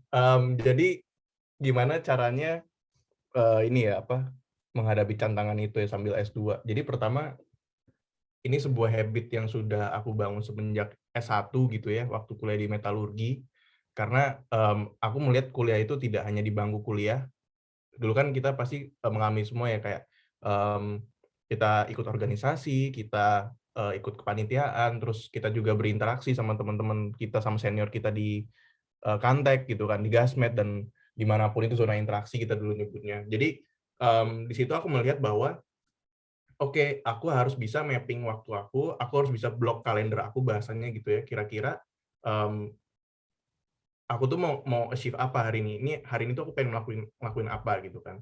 Dari situ aku bisa tahu, oke, next step-nya dari tujuan itu aku harus melakukan ini, dan ini. Terus kemudian kadang-kadang aku mapping juga nih, kira-kira possible problem-nya tuh apa aja. Dan ini mindset yang aku dapat ketika kuliah di metalurgi, dan mungkin teman-teman secara general ketika kuliah di teknik gitu ya, sebuah mindset dan sebuah urgensi untuk nge-problem solving gitu. Jadi itu salah satu caranya sih. Jadi harus tahu dulu nih, kadang-kadang harus mikirnya agak di masa depan dikit gitu kan. Dan kebiasaan kayak bikin tugas misalnya, deadline-nya misalnya 1 bulan lagi, ya kalau bisa sudah selesainya tuh 2 minggu sebelumnya gitu, bukan H-1-nya atau H-2-nya gitu. Jadi ada ketenangan di situ kan. Jadi itu sih yang aku juga lakukan sekarang. Jadi aku tahu aku ada coursework nih, deadline-nya bulan Desember misalnya. Ya aku harus sudah bisa selesai bulan November gitu kan. Dan biasanya yang aku lakukan adalah, jadi kan title-ku tuh part-time teman-teman, nggak full-time yang 40 jam seminggu gitu kan. Jadi aku kerja itu biasanya tiap harinya aku bagi-bagi. Misalnya jam 6 sampai jam 10, terus sisanya aku melakukan aktivitas lain atau kuliah gitu ya, sesuai dengan jadwal kuliahku. Dan aku juga beruntung bahwa kuliahku tuh hari Rabu, Kamis, Jumat. Jadi Senin sama Selasa tuh banyak waktu luang gitu lah ya. Jadi udah tahu tuh advantage dan disadvantage-nya di bagian mana, itu juga penting sih. Salah satu caranya kayak gitu. Dan buat teman-teman juga sebenarnya di Inggris ya, dan mungkin di negara-negara lain di luar gitu, itu hal yang lumrah ketika teman-teman kuliah sambil kerja gitu. Banyak teman-teman kelasku tuh yang kerjanya mungkin nggak kayak aku yang remote gitu ya. Mereka kerjanya jadi waiter, terus jadi barista, jadi di toko-toko gitu. Tapi ya emang spiritnya di situ sih. Nggak cuma belajar gitu, tapi gaining the experience itself. Dan ya mumpung di London, mumpung di UK, kenapa enggak gitu kan. Jadi itu sih caranya. Harus tahu nih kira-kira besok mau ngelakuin apa. Jadi bisa mengantisipasi hal-hal yang bisa kita antisipasi gitu, Ju. Keren. Mungkin lebih kayak ke skala prioritas kali ya. Betul. Itu hal, menurut aku itu yang paling sering diajarin banget sih selama kita menjadi mahasiswa di teknik metodologi dan material. Oke, kalau thank you banget nih buat jawabannya. Nah, untuk selanjutnya aku juga punya nih pertanyaan khusus buat Kak Elin. Tadi kan Kak Elin sempat mention ya, kakak kan sebelumnya pernah bekerja di Schlumberger sebagai field engineer. Nah, sekarang kan aku yakin nih di audiens kita juga pasti banyak cemet-cemet juga nih Kak yang dengar dan datang untuk acara hari ini. Nah, boleh nggak sih Kak diceritain gitu, kalau kita sebagai cewek atau sebagai cemet gitu ya, stay di engineering gitu kan kadang kita, apalagi khususnya di lapangan ya, itu kan pasti kadang membuat kita adalah pemikiran yang lebih gitu ya, lebih dalam gitu. Nah, boleh nggak Kak diceritain gitu, sebenarnya kondisi lapangan as an engineer tuh kayak apa sih? Dan apalagi sekarang Kak Elin kan sudah nikah dan punya baby. Nah, kondisi apa ya Kak yang paling membantu Kakak nih setelah bekerja di startup? Tuh. Oke, Miju. Jadi waktu aku masih jadi field engineer di remote area, itu sebenarnya ada trade-off dan ada advantage-nya juga sih jadi cewek di sana gitu ya. Advantage-nya mungkin karena waktu itu kerjaan aku emang yang hands-on banget, bener-bener ngangkat-ngangkat, dan bener-bener kayak nge-operate tools kayak gitu, itu banyak banget dibantuin sama bapak-bapak operator gitu. Kayak aku baru pegang doang tuh disamperin 10 bapak-bapak kayak, udah aku aja gitu. Itu benefit-nya. Terus misalnya kayak, biasanya itu karena kita service company kan Schlumberger, kita datang ke rekan Pertamina gitu, belum tentu tuh dapat akomodasi gitu. Jadi kadang beberapa engineer ya tidur di mobil 3 hari, 5 hari gitu. Tapi kalau mereka bawa perempuan itu kayak, oh ya nih yang paling bagus dikasih gitu sebenarnya. Jadi ada advantage-nya gitu. Terus most of the time kliennya juga itu klien kita biasanya kayak oil company yang kayak Pertamina, Exxon gitu, itu juga lebih soft gitu. For example kayak kalau misalnya teman aku yang engineer cowok reportnya salah-salah gitu, itu kayak 1 jam benerin gitu. Sekarang juga gitu. Kalau cewek kayak, aduh mas gue mau ini dulu gitu, mau mandi dulu atau apa, kayak ayo udah santai gitu. Jadi emang lumayan banyak juga advantage-nya gitu. Cuman mungkin trade-off-nya ya kondisi lapangan kan nggak bisa selamanya ideal gitu ya. For example kayak beberapa rek yang aku datangin itu kamar mandinya ya nggak ada kamar mandi cewek cowok ya, kamar mandi gitu, dan nggak ada atapnya gitu, beberapa mungkin ya gitulah kayak kurang layak gitu ya. Jadi biasanya kalau aku mau mandi, aku panggil semua tim aku yang bapak-bapak semua kayak, bapak tungguin di depan ya saya mau mandi gitu, biar nggak ada yang ngintip kayak gitu. Terus ya di kamar ada kecoa kelabang itu biasa gitu ya. Terus waktu itu kerjaan aku emang require real time data acquisition, jadi scope aku tuh waktu itu wireline engineering. Wireline engineering itu adalah setelah drilling engineer masukin drillnya, udah jadi lubang, udah jadi apa tuh namanya aku lupa, udah jadi lubang, aku masukin alat aku untuk cari tahu kayak minyaknya tuh ada di kedalaman mana, komposisinya tuh apakah air, apakah betul minyak, apakah gas gitu. Nah proses untuk data acquisition-nya itu tuh bisa berhari-hari gitu, non-stop. Waktu itu aku rekor 60 jam aku nggak tidur, bener-bener full kerja di situ, dan ya pulang-pulang waktu itu mecek, wah rusak semua gitu, kayak kolesterol nggak jelas, asam urat nggak jelas, jadi ya gitulah. Dan another downside-nya juga aku working with radioaktif gitu, aku kerja sama nuklir, jadi mungkin untuk apa ya, kayak aku masih cukup konservatif gitu ya, aku nggak percaya kalau misalnya kayak aku ke-expose 20 tahun, masa sih aku sehat-sehat aja gitu, walaupun katanya sih sehat-sehat aja, tapi kayak tetap ada ketakutan tersendiri gitu. Jadi kayak waktu itu aku decide untuk ya udahlah caw aja, karena juga emang industrinya bener banget kata Kak Jordi itu lagi down-downnya gitu, kayak untuk promote kita harus bisa kompetensi ABC, yang mana kita harus belajar dari projectnya nggak ada, jadi ya udah stuck aja gitu. Terus dari sisi benefit juga ya, kayak service company itu kan mungkin yang zaman dulu bikin orang-orang kaya mendadak gitu, itu kan karena bonus projectnya tuh gede-gede banget gitu kan. Tapi ya projectnya again nggak ada gitu. Kalaupun ada ya bonusnya udah nggak segede dulu lah gitu. Jadi setelah ditimbang-timbang, oh kayaknya ya udah kita kembali ke Jakarta aja gitu. Tapi nevertheless itu exciting experience banget. Bener-bener worth experience. Kalau disuruh ulang lagi nih dari baru lulus mau join Schlumberger atau langsung startup, definitely Schlumberger sih. Itu benar-benar itu yang membawa aku sekarang ada di sini juga gitu kan. Jadi itu sangat menarik. Nah kalau sebagai cewek, sebenarnya I believe most of the companies itu sekarang udah support woman yang tetap bekerja gitu kan. Jadi di Schlumberger juga sebenarnya kalau nanti aku punya anak di sana sih harusnya aku udah nggak di remote area lagi atau bisa stay di managerial aja gitu ya. Tapi ya hopefully semua company kayak gitu ya. Kalau di Schlumberger sih benar-benar didukung banget sih. Tapi kalau sekarang aku di Tokopedia untungnya emang full WFH. Jadi again tetap ada trade off and advantage-nya. Advantage-nya aku tetap bisa monitor bayi aku, tetap bisa quality time sama suami aku, dan ngurusin rumah juga kan, walaupun udah dibantu sama support system yang lain gitu. Tapi trade off-nya juga tetap aja, jadi nggak bisa sefokus kalau kerja di kantor gitu ya. Bayangin aja kayak product manager itu kalau Alo juga pasti tahu ya, kayak meetingnya tuh satu hari kerja 8 jam, meeting bisa 12 gitu kan. Jadi kayak lagi meeting, tetap harus ngerjain individual task, tapi ada bayi nangis, bayi mau tidur, mau makan, dan lain-lain. Itu tetap jadi trade off sih gitu. Tapi overall, I think as a working mom, dan new mom juga, this new environment yang WFH itu much better compared to remote area of course gitu, Miju. Seru banget. Oke, thank you banget nih Kak Elin. Ternyata walaupun cemet untuk kita bekerja di engineering field tuh masih possible banget, dan memang semuanya kerja dimanapun pasti ada pro dan kontranya kali ya Kak. Jadi tergantung kitanya aja kali ya, emang mau pilihnya kemana, lebih pengen passionnya kemana, jalannya kemana gitu kali ya. Oke, thank you banget Kak Elin. Nah kakak-kakak, buat teman-teman juga nih, nanti kita akan ada games kecil-kecilan, itu kayak games mitos atau fakta. Jadi nanti sistemnya aku akan baca ini pernyataan di mana kakak-kakak speaker di sini akan jawab nih, apakah mereka merasa pernyataan ini adalah mitos atau fakta. Tapi sebelum aku main games kecil-kecilan itu, aku ada satu pertanyaan terakhir nih sebelum kita main ke games itu ya. Nah, pertanyaan ini menurut aku pasti teman-teman di sini semua juga penasaran, pengen tahu jawabannya.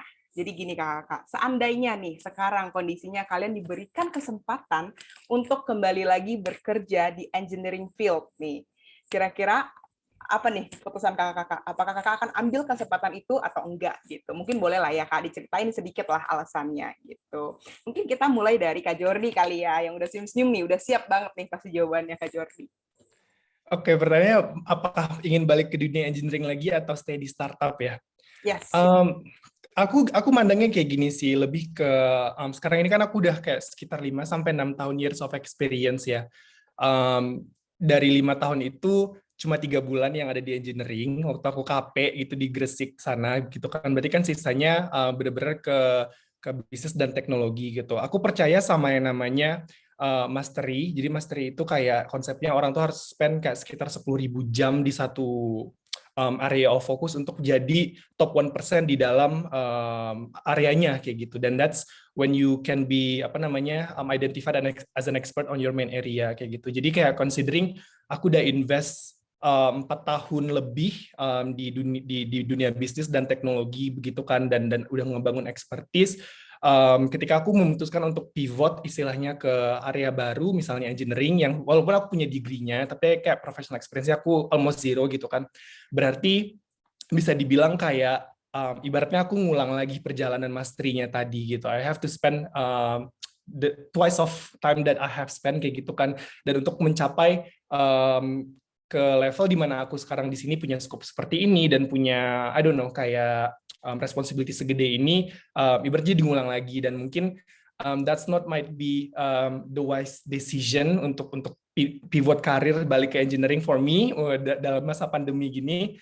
So I think engineering has been very interesting ya, and I think kayak engineering itu adalah core competence yang bikin aku ada sampai di sini. Kita tuh very strong di problem solving gitu kan. Ketika dikasih masalah kita langsung bisa ngestrukturin jadi cabang-cabang pikiran kecil gitu kan. And consulting people needs, that's what business people needs gitu kan, problem solving. Jadi sebenarnya engineering itu ngebantu aku ngebikin foundation problem solving ini yang bisa aku implement ke bisnis apapun, teknologi apapun, sehingga kalau ada mindset si problem solvingnya tadi, structure thinkingnya, masalah apapun yang gede itu bisa di breakdown jadi kecil gitu. So jawabannya yes, engineering helped me to where I am today gitu kan, tapi maybe not necessarily harus balik ke engineering untuk mengimplementasikan skill ini gitu.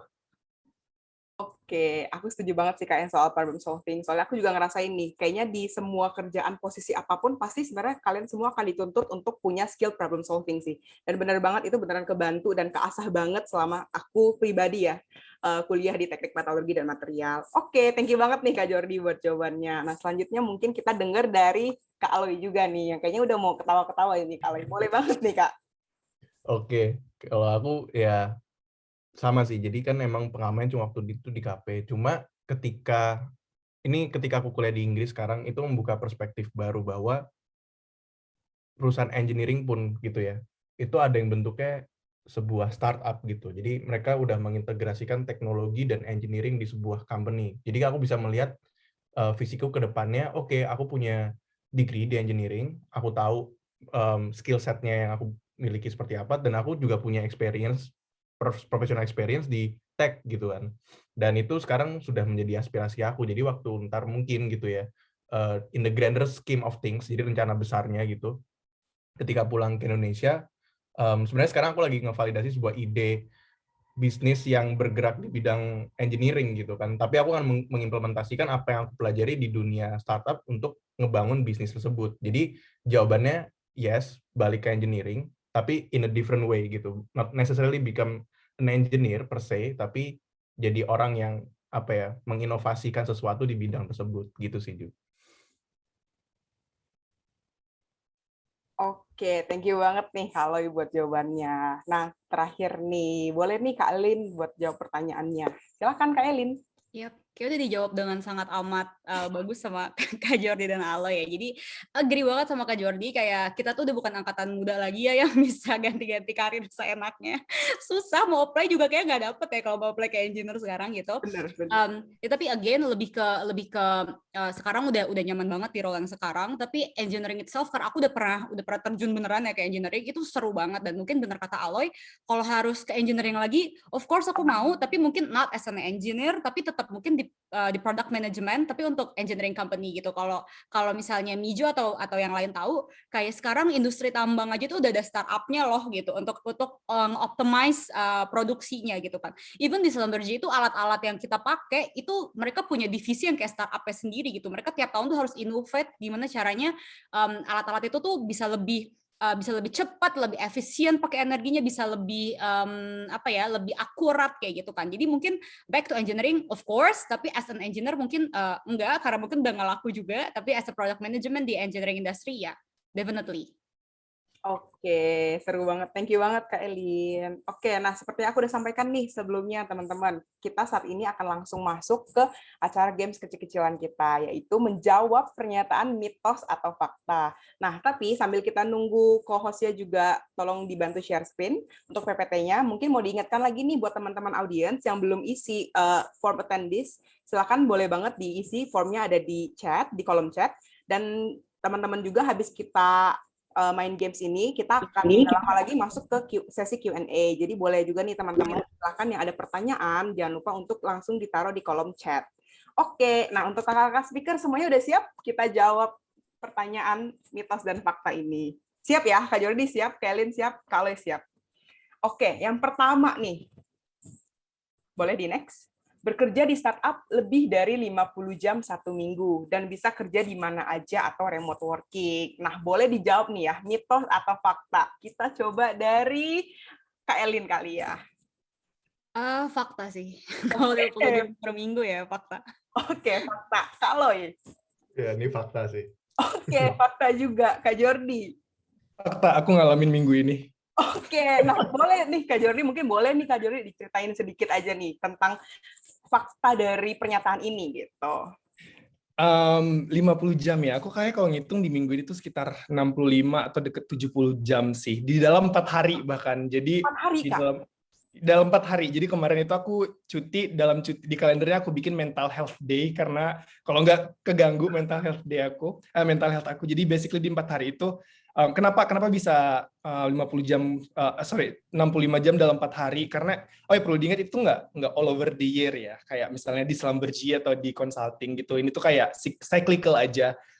Jadi biasanya di dalam startup tuh ada momentum-momentum yang time sensitif gitu. Kalau di education teknologi itu kalender yang berkaitan dengan back to school, ujian sekolah gitu-gitu kan. Jadi we wanna deliver something yang sebelum time calendar itu tuh jalan kayak gitu. Jadi itu salah satunya faktornya. Terus yang kedua tuh bisa jadi kayak udah akhir tahun gitu kan, harus report ke investor, financial statement, budgeting tahun depan, dan semuanya itu pembukuan akhir tahun tuh datangnya di bulan ini. Dan masa ujian di education tuh ada penilaian akhir sekolah, yaitu di Desember. Jadi bisnisnya datang di bulan yang sama, at the same time kita mau deliver feature dan produk rilis baru gitu kan. Jadi kayak dari produk dan engineering-nya harus sprintnya yang tadinya 2 sprint tuh dimepetin jadi 1 sprint. Kita harus hire engineer third party gitu kan, consultant buat boost the bandwidth gitu. Dan musuhnya tuh waktu sih sebenarnya. Jadi ada hard deadline yang kita harus achieve. So jadinya aku kayak pengen berharap bisa bagi diri aku jadi 3 atau 4, yang satu ngobrol sama tim di India, satu ngobrol sama tim di Malaysia gitu kan, just to deliver things gitu. Dan akhirnya karena orangnya cuma 1, jadinya ya itu tadi, waktunya harus di-spend. Jadilah berakhir dengan 65 jam dalam 4 hari. Tapi nggak selamanya kok kayak gitu. Oke, seru banget. Tapi kayaknya bener sih Kak. Apalagi ini karena karena lagi online kali ya. Jadi kalau aku pribadi ya, biasa working hour tuh banyak banget meetingnya. Jadi pas mau ngerjain kerjaan sendiri, mau nggak mau jadinya kerjanya tuh di luar working hour gitu. Karena di jam working hour tuh penuh dengan meeting gitu. Cuma ternyata Kak Jordi ini agak 65 jam ya, seminggu dan 4 hari. Padahal aku kemarin baru habis ngobrol-ngobrol sama user manager aku, dan beliau mengatakan kalau sebenarnya kalau udah lebih dari 60 jam seminggu tuh udah agak berlebihan gitu. Ternyata Kak Jordi 65 dalam waktu 4 hari doang. Oke. Nah, kalau Kak Elin lebih seru lagi nih jawabannya, kalau di e-commerce setiap bulan. Oke. Nah, mungkin kita boleh next kali ya ke pernyataan yang kedua. Oke, pernyataan yang kedua. Lingkungan kerja di startup kompetitif dan fast-paced. Boleh nih dijawab. Boleh nih, siapa yang mau duluan nih? Kak Jordi, Kak Aloy, Kak Elin? Ya, fakta. Fakta. Oke, fakta. Oke, mungkin aku mau dengar kali ya lebih jauh dari Kak Aloy kali ya tentang pernyataan ini nih, Kak Aloy. Silakan. Oke, mungkin klarifikasi dulu, kompetitifnya itu in a good way ya teman-teman, yang aku alamin sih at least. Jadi di mana everyone is trying to be the best, tapi nggak merendahkan teman-teman yang lain gitu kan. Karena ya mereka punya tujuan tertentu, entah itu sebuah posisi, entah itu sebuah jabatan gitu kan. Nah, fast pace yang aku akan jelaskan ini mungkin Miju juga mengalami, karena kita pernah di satu kantor yang sama. Jadi benar-benar yang kalau di istilah kantor aku yang lama tuh, kalian tuh nggak lari di sini, kalian terbang. Dan itu benar sih. Jadi kayak nggak ada tuh jalan kaki, lari, jogging gitu pace, tapi terbang, benar-benar terbang gitu. Di fast pace itu karena kita dituntut gitu ya untuk belajar banyak hal, dan kadang-kadang nggak ada orang yang bisa ngajarin itu di startup gitu loh. Kayak misalnya dulu di product management, timku tuh product managementnya baru gitu kan, baru dibentuk waktu itu, dan ya kalau nanya best practice-nya sama-sama nggak tahu. Jadi kita harus apa ya, inisiatif sendiri untuk belajar, cari resources, ikut kursus, ikut conference, waktu itu masih offline. Jadi fast pace-nya tuh di situ gitu. Terus tiba-tiba mungkin Kak Ellen juga ngalamin ya, dan Kak Jody juga ngalamin kalau terutama kalau aku di bagian produk, 3 bulan produknya fokusnya ini, 3 bulan ganti lagi kayak kapan selesainya ini gitu kan. Jadi ya itu sih di-revise lagi ya, Loy. Betul, direvisi lagi. Ini nggak possible nih, udah mau rilis, ada bugs, ada error lah. Itu yang bikin kerjaanku kadang-kadang kayak jagain lilin gitu. Itu sih fast pace-nya sih. Aku ngalamin banget sih kalau pas aku baru masuk produknya ABCDE, 2 bulan, 3 bulan udah berubah lagi dengan nama yang berubah lagi, semuanya berubah. Oke, benar. Oke, next kita boleh langsung ke pernyataan yang ketiga nih. Lingkungan kerja di startup fleksibel untuk pindah-pindah divisi. Mungkin kita boleh dari Kak Jordi kali. Gimana nih Kak? Mitos atau fakta untuk pernyataan ini? Based on pengalaman pribadi aku, fakta. Fakta, oke. Kalau Kak Elin? Iya, based on my experience juga fakta. Fakta. Kak Aloy. Sama ini fakta juga. Oke, mungkin aku mau pengen denger-denger nih lebih jauh lagi ya tentang pernyataan ini dari Kak Elin kali ya. Yap, kalau untuk flexibility ya kayak startup sekarang yang bisa offer paling fleksibel gitu ya. Even nggak cuman kayak dari kalau bisnis ke marketing itu masih dekat gitu ya. Kayak dari engineering mau ke HR aja kayak sekarang bisa gitu. Biasanya sih dari experience aku di Gojek sama Tokopedia kita punya kayak internal job board. Jadi kayak setiap ada vakansi baru, lowongan baru itu kita tanya dulu nih ke internal employee gitu. Kalian ada yang tertarik nggak nih? Dan biasanya kita nanya nggak cuman ke specific division yang dibutuhkan, tapi ke semuanya gitu. Jadi misalnya kayak aku product management mau ke HR, mau ke law gitu, mau ke hukum, mau ke mana tuh bisa sih. Asal diizinin dan ngikutin interviewnya dari awal lagi gitu. I see, oke. Kalau di pengalaman aku pribadi sih biasanya aku ditanyain sih pas probation, ada nggak sih bidang atau divisi yang pengen dicoba gitu. Oke, boleh kita next ke pernyataan keempat. Kerja di startup suka banyak tambahan job desk. Mungkin lebih kayak maksudnya banyak tambahan kerjaan yang nggak ada di job desk awalnya nih. Oke, kalau udah ketawa-ketawa, boleh kita minta langsung dari Kak Alo ini. Iya, ini fakta. Oke, Kak Jordi. Fakta dong. Fakta dong, pakai dong. Oke, Kak Elin. Iya, fakta. Oke, kayaknya aku pengen tahu nih dari Kak Jordi. Soalnya kayak Kak Jordi sangat mendukung pernyataan ini nih. Boleh nih Kak Jordi. Iya, ini tuh yang salah satu yang menyebabkan si 65 jam dalam 4 hari itu. Jadi tuh aku tuh diassign jadi Chief of Business Unit di satu business unit aja nih, 1 dari 3 business unit. Terus karena tadi kan kayak shareholder-nya gimana ya biar dapetin $10 juta gitu. Terus kayak aku kayak ide, oh akuisisi aja gitu kan, akuisisi lah. Terus tapi siapa yang ngelakuin gitu kan? Ya udah lu aja Jor. Jadi aku diassign sama ide aku sendiri gitu, dan itu tuh entirely new business unit sebenarnya.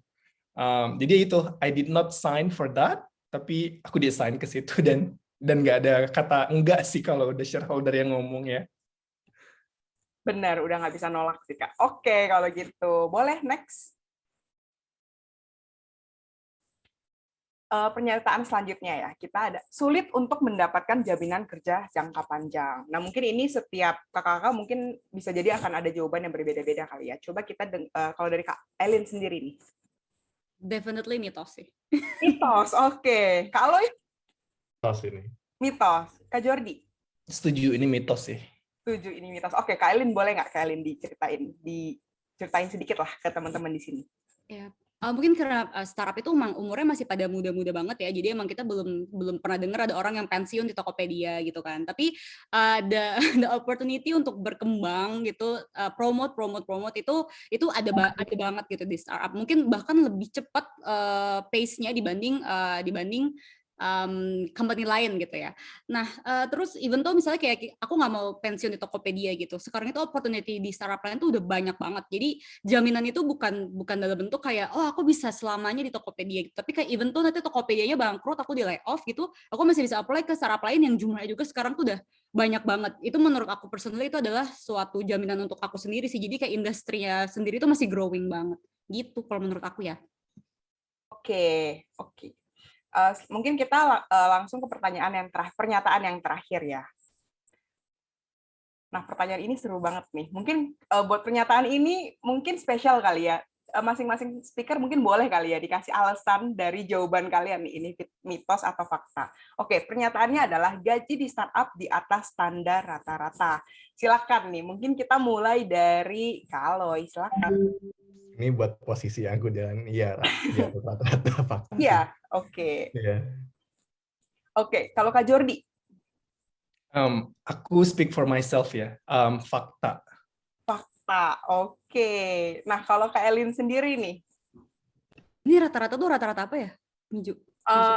Mungkin lebih kayak kalau dibandingin misalnya posisi yang sama bisa di corporate gitu kali ya Kak. Gitu. Oke. Speaking from my experience, kalau komparasi sama Slammersi sih mitos. Oke. Teman-teman boleh dicatat semuanya ya, teman-teman audience. Oke.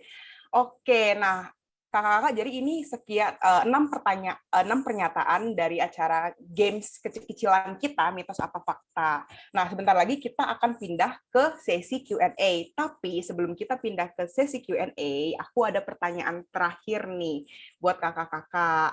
Nah, mungkin dibanding pertanyaan, lebih kayak boleh dong masing-masing kakak-kakak kasih share tips and tricks-nya nih buat teman-teman semua yang di sini. Mungkin ada yang kayak masih mencari pekerjaan, atau mungkin mahasiswa akhir, atau mungkin masih ada yang mahasiswa, atau mungkin ada yang udah punya pekerjaan lain juga nih. Di-share, kalau boleh di-share tips and tricks-nya untuk teman-teman di sini yang mungkin mau bekerja di startup, atau mungkin yang masih ragu-ragu buat coba nggak ya kerja di startup gitu. Boleh kali ya, kita mulai dari Kak Jordi. Oke. Pesan dari aku sih always be hungry sih ya. Jadi biasanya kalau aku interview kandidat buat tim member aku tuh aku cari orang yang hungry gitu. Jadi aku nggak really look into their background education atau technical experience gitu kan. Karena kayak tadi Aloy sempat bilang, kalau di dunia teknologi dan startup itu nggak ada textbooknya. Jadi misalnya how to grow your user base dari 10 juta ke 20 juta active users, itu nggak ada textbooknya, kayak nggak ada apa sih, Kalister book itu nggak ada kayak gitu buat kita. Jadi the only thing we can do that is via research, via experimentation gitu kan, trial error, sampai benchmarking gitu. Jadi karena nggak ada textbooknya, semua orang itu punya kesempatan yang sama buat akses resources dan knowledge apapun yang relevan sama pekerjaan masing-masing. Dan semua orang karena kesempatannya sama, yang ngebedain itu adalah orang yang hungry sama orang yang udah kenyang aja gitu. Jadi kalau orang yang always ngerasa hungry, itu dia nggak pernah ngerasa cukup, dia selalu pengen belajar lagi, ambil courses lagi buat accumulate technical skills-nya kayak gitu kan. Even yang kayak Ellen bilang tadi, misalnya dari HR mau ke engineering, that's a real case. Aku tahu ada di Gojek ada HR ke product management sebenarnya, dan dia nggak punya background-nya psikologi, dan dia belajar coding sendiri, dia belajar product management dan sprint planning sendiri, dan akhirnya jadi product manager, dan in fact dia adalah one of the good performing product manager di Gojek sekarang. So be hungry in a good way, itu tuh adalah salah satu key differentiator dari orang-orang yang on average level lah gitu. Oke, thank you banget Kak Jordi untuk tips and tricks-nya buat teman-teman di sini. Oke, mungkin selanjutnya kita boleh ke Kak Elin kali ya. Ya, kalau dari aku sebetulnya mau ke engineering atau mau ke tech gitu ya, semuanya bagus gitu, as long as you give your 100% gitu. Kayak yang tadi Kak Jordi bilang, yang penting tetap mau deliver your best gitu. Nggak mungkin awal-awal lulus tuh kita belum bisa kayak match company expectation gitu ya. Tapi along the way tetap belajar aja, tetap deliver apa yang terbaik aja, dan untuk diingat juga mungkin kita nggak akan dapetin our dream job di first experience kita gitu. Emang beberapa orang butuh multiple experience untuk akhirnya nemu kayak, oh ini nih ternyata yang fit sama gue gitu sih, Miju. Oke, thank you banget nih Kak Elin. Nah, selanjutnya yang terakhir kita boleh dengar nih tips and tricks dari Kak Aloy. Silakan Kak Aloy. Ini menambah Kak Jordi dan Kak Elin buat teman-teman yang mungkin sedang mencari pekerjaan atau sedang tahun akhir gitu ya. Dua pesan dari aku adalah open-mindedness sama spirit of experimentation gitu sih. Jadi pertama, kenapa open-mindedness? Benar teman-teman yang tadi Kak Elin dan Kak Jordi bilang, dan yang udah kita bahas sebenarnya di talk show hari ini, skill kalian itu di value di luar sana gitu loh. Mungkin tidak sebagai engineer, mungkin sebagai orang di tech gitu ya, tapi at the very least skill kalian itu dibutuhkan di luar sana. Jadi jangan pernah meragukan diri kalian sendiri gitu buat teman-teman yang lagi cari kerja sekarang gitu kan. Jangan berhenti belajar juga, benar kata Kak Jordi tadi. Dan yang kedua yang mau aku tambahin adalah spirit of experimentation. Nah itu kayak quote-nya product manager banget ya, tapi yang di sini aku pengen highlight adalah jangan pernah takut salah sih teman-teman gitu kan. Jadi itu pengalaman aku pribadi, di mana saking takutnya aku buat salah di perusahaan, aku nggak berani bertindak apapun, dan itu dampaknya jauh lebih buruk ketika aku membuat sesuatu tapi itu salah gitu kan. Karena kalau kita salah, ya kita akan pasti dievaluasi gitu ya, tapi ada pembelajaran di situ sih. Dan menurutku banyak pelajaran yang berharga dari pengalamanku 3 tahun kerja dari kesalahan yang aku buat gitu. Jadi ya semangat juga buat teman-teman gitu ya. Semoga mendapatkan yang teman-teman inginkan, tapi kadang-kadang yang diinginkan tuh bukan yang terbaik, jalan Tuhan yang terbaik gitu ya. Gitu sih dari aku. Thank you Miju. Oke, thank you banget nih Kak Aloy. Bener sih, kalau kita kayak takut salah, biasanya jadi menghambat kita untuk melangkah lebih jauh gitu kali ya Kak Aloy maksudnya. Oke, nah thank you banget ya untuk tips and triknya dari Kak Jordi, Kak Elin, dan Kak Aloy yang tentunya keren-keren banget. Makasih juga nih udah jawabin semua pertanyaan aku dari awal. Nah, selanjutnya gantian nih Kakak, udah bukan aku lagi nih yang nanya-nanya. Ini udah banyak banget nih audiens yang udah penasaran. Jadi mereka udah share ke kita nih pertanyaan-pertanyaan yang pengen dijawab sama kakak-kakak semua. Oke, kita mulai kali ya ke sesi Q&A kita.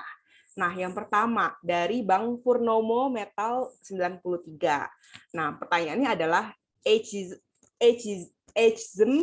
in startup, myth or reality? Mungkin pertanyaan ini untuk tiga-tiganya, jadi mungkin kita dengar dari Kak Jordi dulu kali ya. Oke, ageism ya.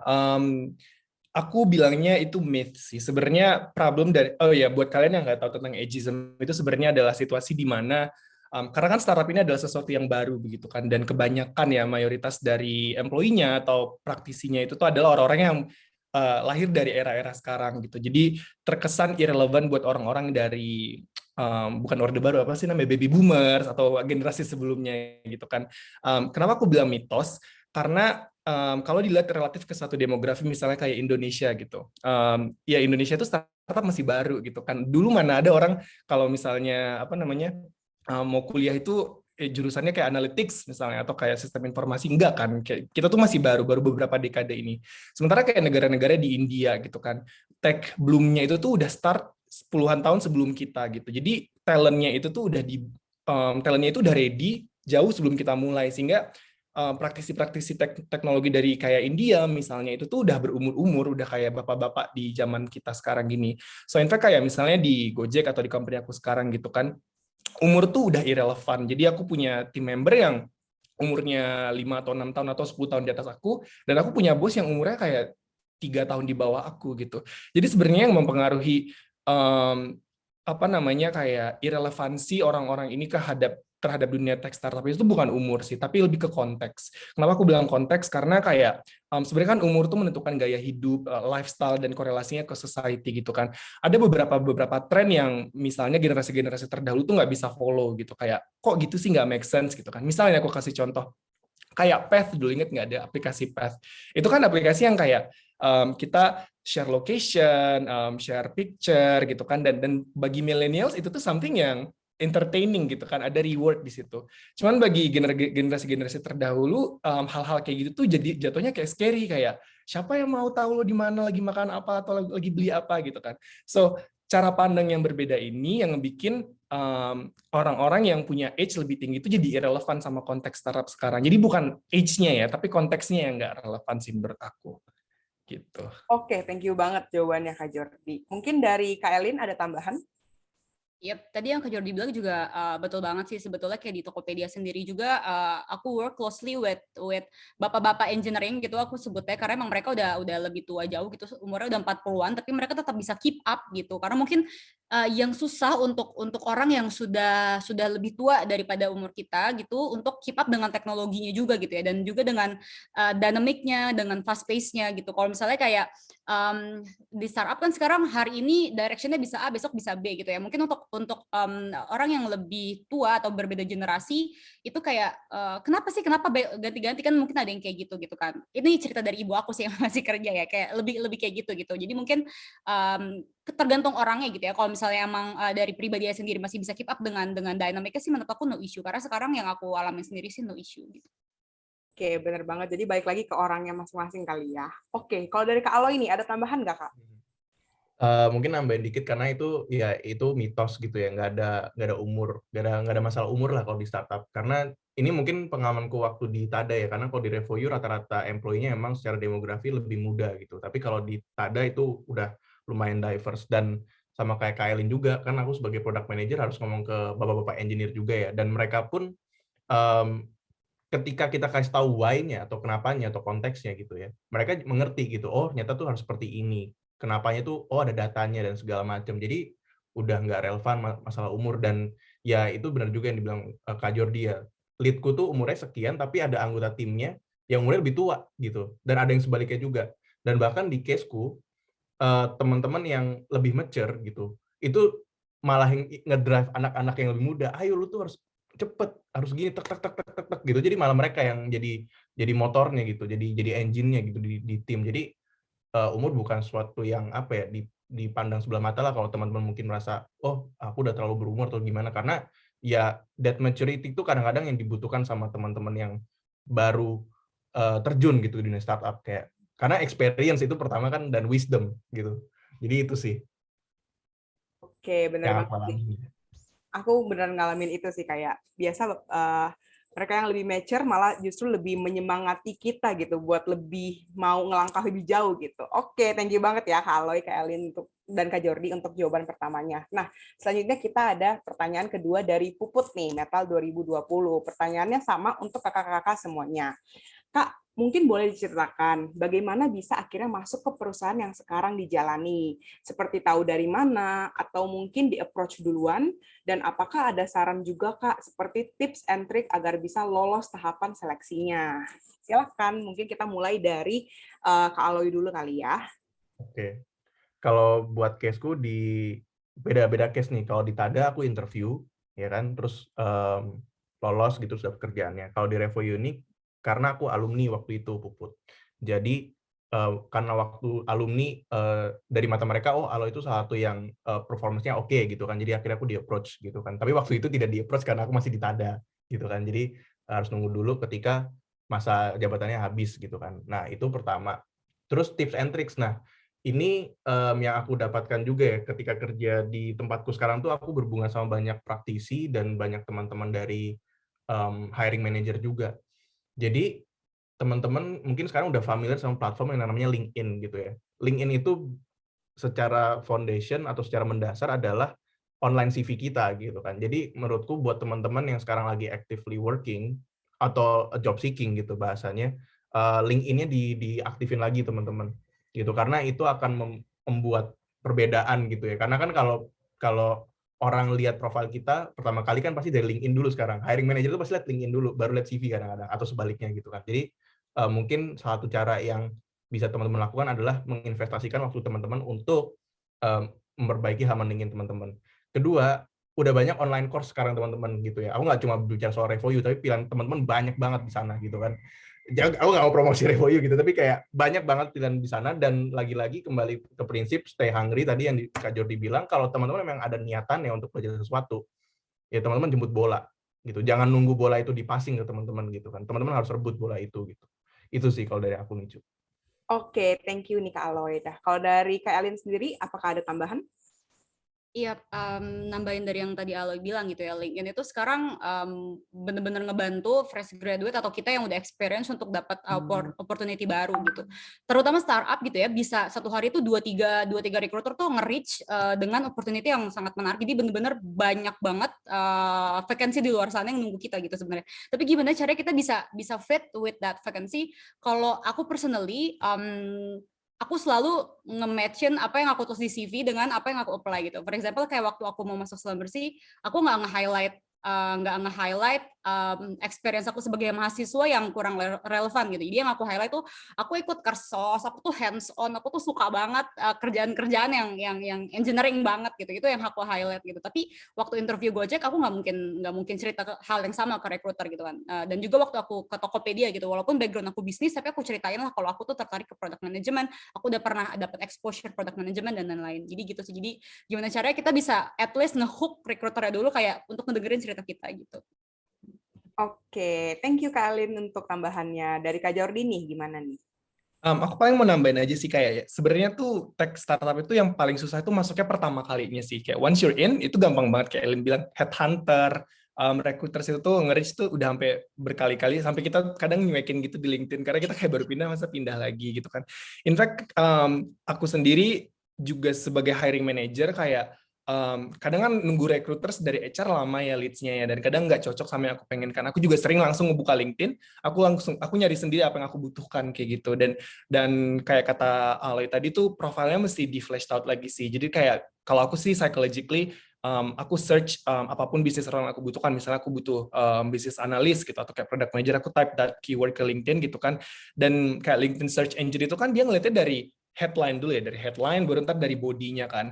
Jadi tuh kayak headline-nya itu tuh apa ya, jangan pakai yang cheesy lah. Biasanya kan dulu kalau fresh grade itu kayak apa namanya, CEO di PT mencari rezeki gitu-gitu kan, karena belum ada. Jadi kayak apa namanya, kayak use one sentence yang describe your skill, your past experience gitu, yang kalau orang baca orang udah tahu, oh nih anaknya punya kompetensi ABC kayak gitu. Ketika udah nyampe startup sih sebenarnya apa namanya, referral juga apa namanya, is powerful tools gitu kan, karena di startup itu udah tau lah ya, turnovernya gede gitu kan. Turnover itu tuh bisa jadi gara-gara company-nya atau si employee-nya kayak gitu, dan kita tuh nggak nge-track kan orang ini turnovernya kayak gimana. Jadi saking banyaknya supply dan demand di startup ini tuh kadang ada red flag yang kita kelewatan sih. Misalnya kayak, oh ini anak kutu lompat, oh ini anak tuh kerjanya nggak punya sense of ownership gitu kan. Jadi biasanya tuh kita ketika kita melakukan rekrutmen, interview, CV screening gitu kan, ketika kita udah mau offer nih, biasanya kita ngelakuin referral check. Si HR tuh sebenarnya dia ngelakuin background check sama yang kalian kasih gitu kan. Tapi di dalam background-nya itu sebenarnya si hiring manager itu nyari tahu sama teman-temannya, diliatin kayak LinkedIn connection-nya siapa ya, oh gue kenal nih sama connections, gue tanya, ini orang oke nggak? Nggak oke, nggak jadi di hire kalau gitu. Kalau misalnya kayak, oh iya oke banget itu, gue pernah kerja bareng sama dia gitu, jadi di hire kayak gitu. So kayak once you're in a startup, itu sangat easy sih buat pindah-pindah, dan dunia startup tuh percayalah, karena itu dunia yang sempit, jadi kayak probably kayak head of product-nya Elin aku kenal kayak gitu, dan Elin sama kayak PM-nya aku kenal, jadi kayak itu lagi orang-orangnya. Jadi apa namanya ya, build your profile gitu kan, make sure you have credibility yang bisa dipercaya gitu.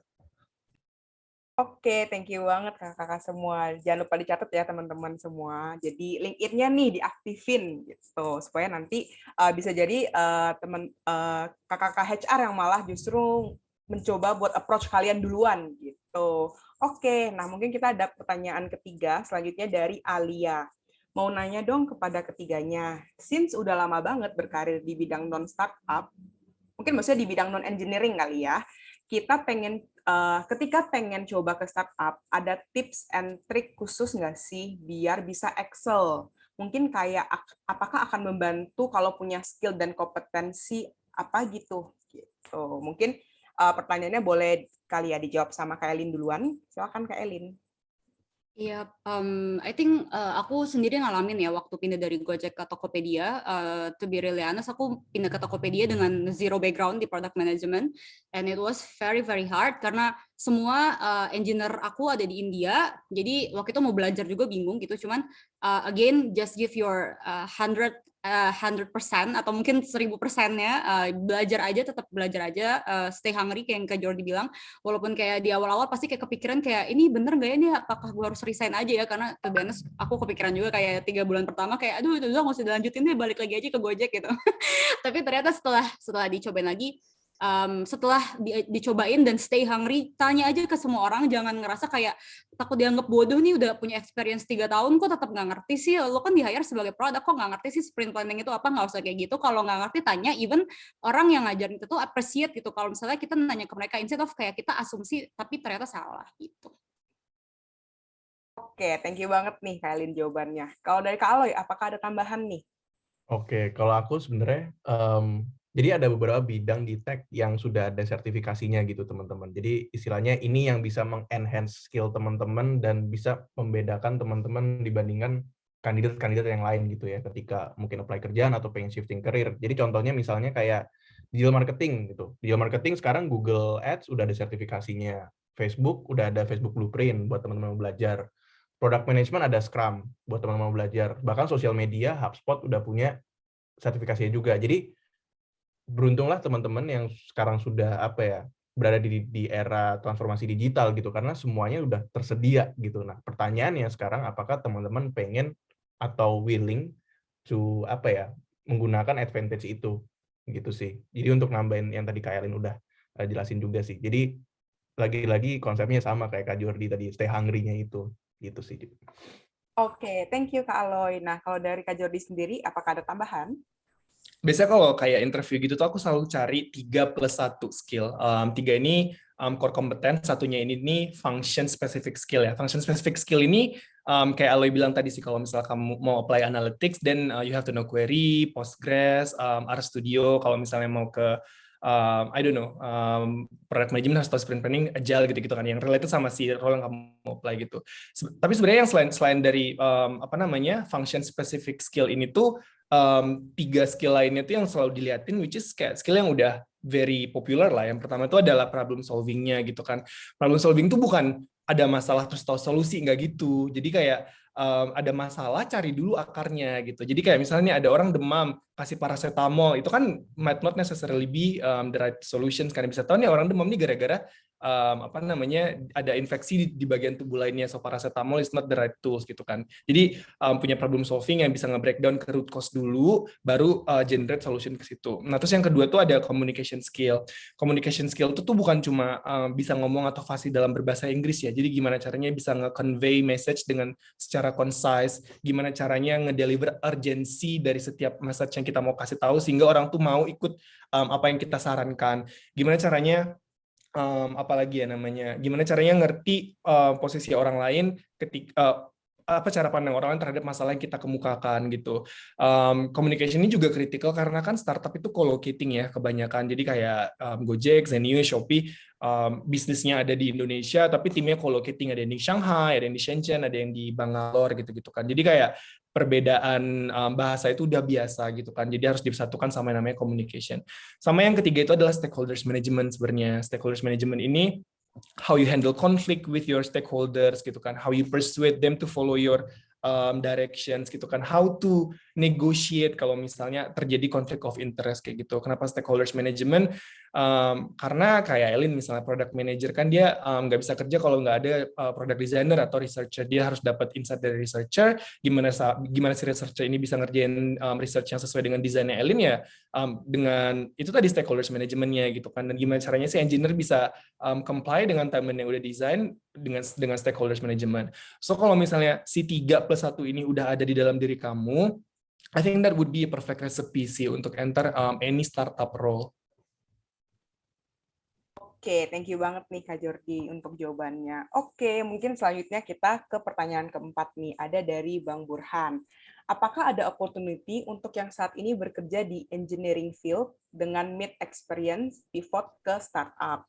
Kira-kira basic requirement yang dibutuhkan apa untuk bisa pivot ke startup? Mungkin ini agak bagian belakangnya mungkin agak mirip nih sama pertanyaan sebelumnya. Nah, mungkin sebelum aku minta jawabannya, mungkin untuk teman-teman audiens dipersilakan untuk mengisi list attendees yang bisa diklik formnya di Zoom chat kita, dan ada juga form evaluasi yang mungkin bisa kalian isi jika memang ada feedback yang bisa kalian berikan untuk kelancaran acara kita selanjutnya. Nah, mungkin untuk pertanyaan tadi kita mungkin bisa mulai dari Kak Aloy dulu kali ya. Silakan Kak Aloy. Oke. Jadi untuk ini bahasanya mungkin shifting karir gitu ya, nggak harus dari engineering tapi dari bidang apapun terus teman-teman mau ke startup. Pertama, what I would suggest teman-teman research dulu bidang yang teman-teman mungkin interest. Tahu dari mana interestnya? Dari yourself qualities aja. Jadi misalnya teman-teman kayak aku gitu suka coding misalnya gitu kan. Oh, aku mau coba jadi engineer gitu kan. Cuma kan kadang-kadang sebuah startup itu melihat ada prior experience-nya dulu, untuk nggak semua startup, bahkan perusahaan pada umumnya gitu kan, harus lihat ada experience-nya dulu gitu. Nah, sekarang yang aku bilang tadi udah banyak course-course di luar sana gitu ya, education platform di luar sana yang bakal ngebantu teman-teman untuk bisa shifting karir tersebut gitu. Karena basically keinginan tuh itu hal yang bagus, tapi itu tidak cukup teman-teman. Itu baru 50%-nya. Jadi teman-teman perlu hands-on mengerjakan sesuatu dan membuktikan bahwa teman-teman tuh capable di situ. Jadi itu tips dari aku sih. Dan lagi-lagi resource di luar sana tuh udah banyak. Misalnya mungkin dari caseku pribadi ya, aku pernah ketemu teman-teman dari biomedical engineering, ini di RevoU gitu ya. Biomedical engineering sekarang dia jadi digital marketer gitu, gara-gara ikut course-nya RevoU, karena ya dia sudah melalui tahapan di mana dia mengerti teorinya, dia mengaplikasikan prakteknya. Jadi ketika waktu interview kerja, waktu technical interview sama user gitu ya, dia sudah mengerti gitu how to-nya, why-nya, dan tools-tools yang digunakan mungkin, dan mungkin udah bisa membawa dirinya dengan sangat baik juga gitu, seperti yang tadi Kak Jordi bilang waktu interview. Jadi kalau saran aku sih secara konkret ya, coba cari tahu dulu interest-nya di bidang apa, cari course di Indonesia gitu ya, kira-kira memadai untuk teman-teman bisa shifting karir, terus kemudian jalani dengan baik.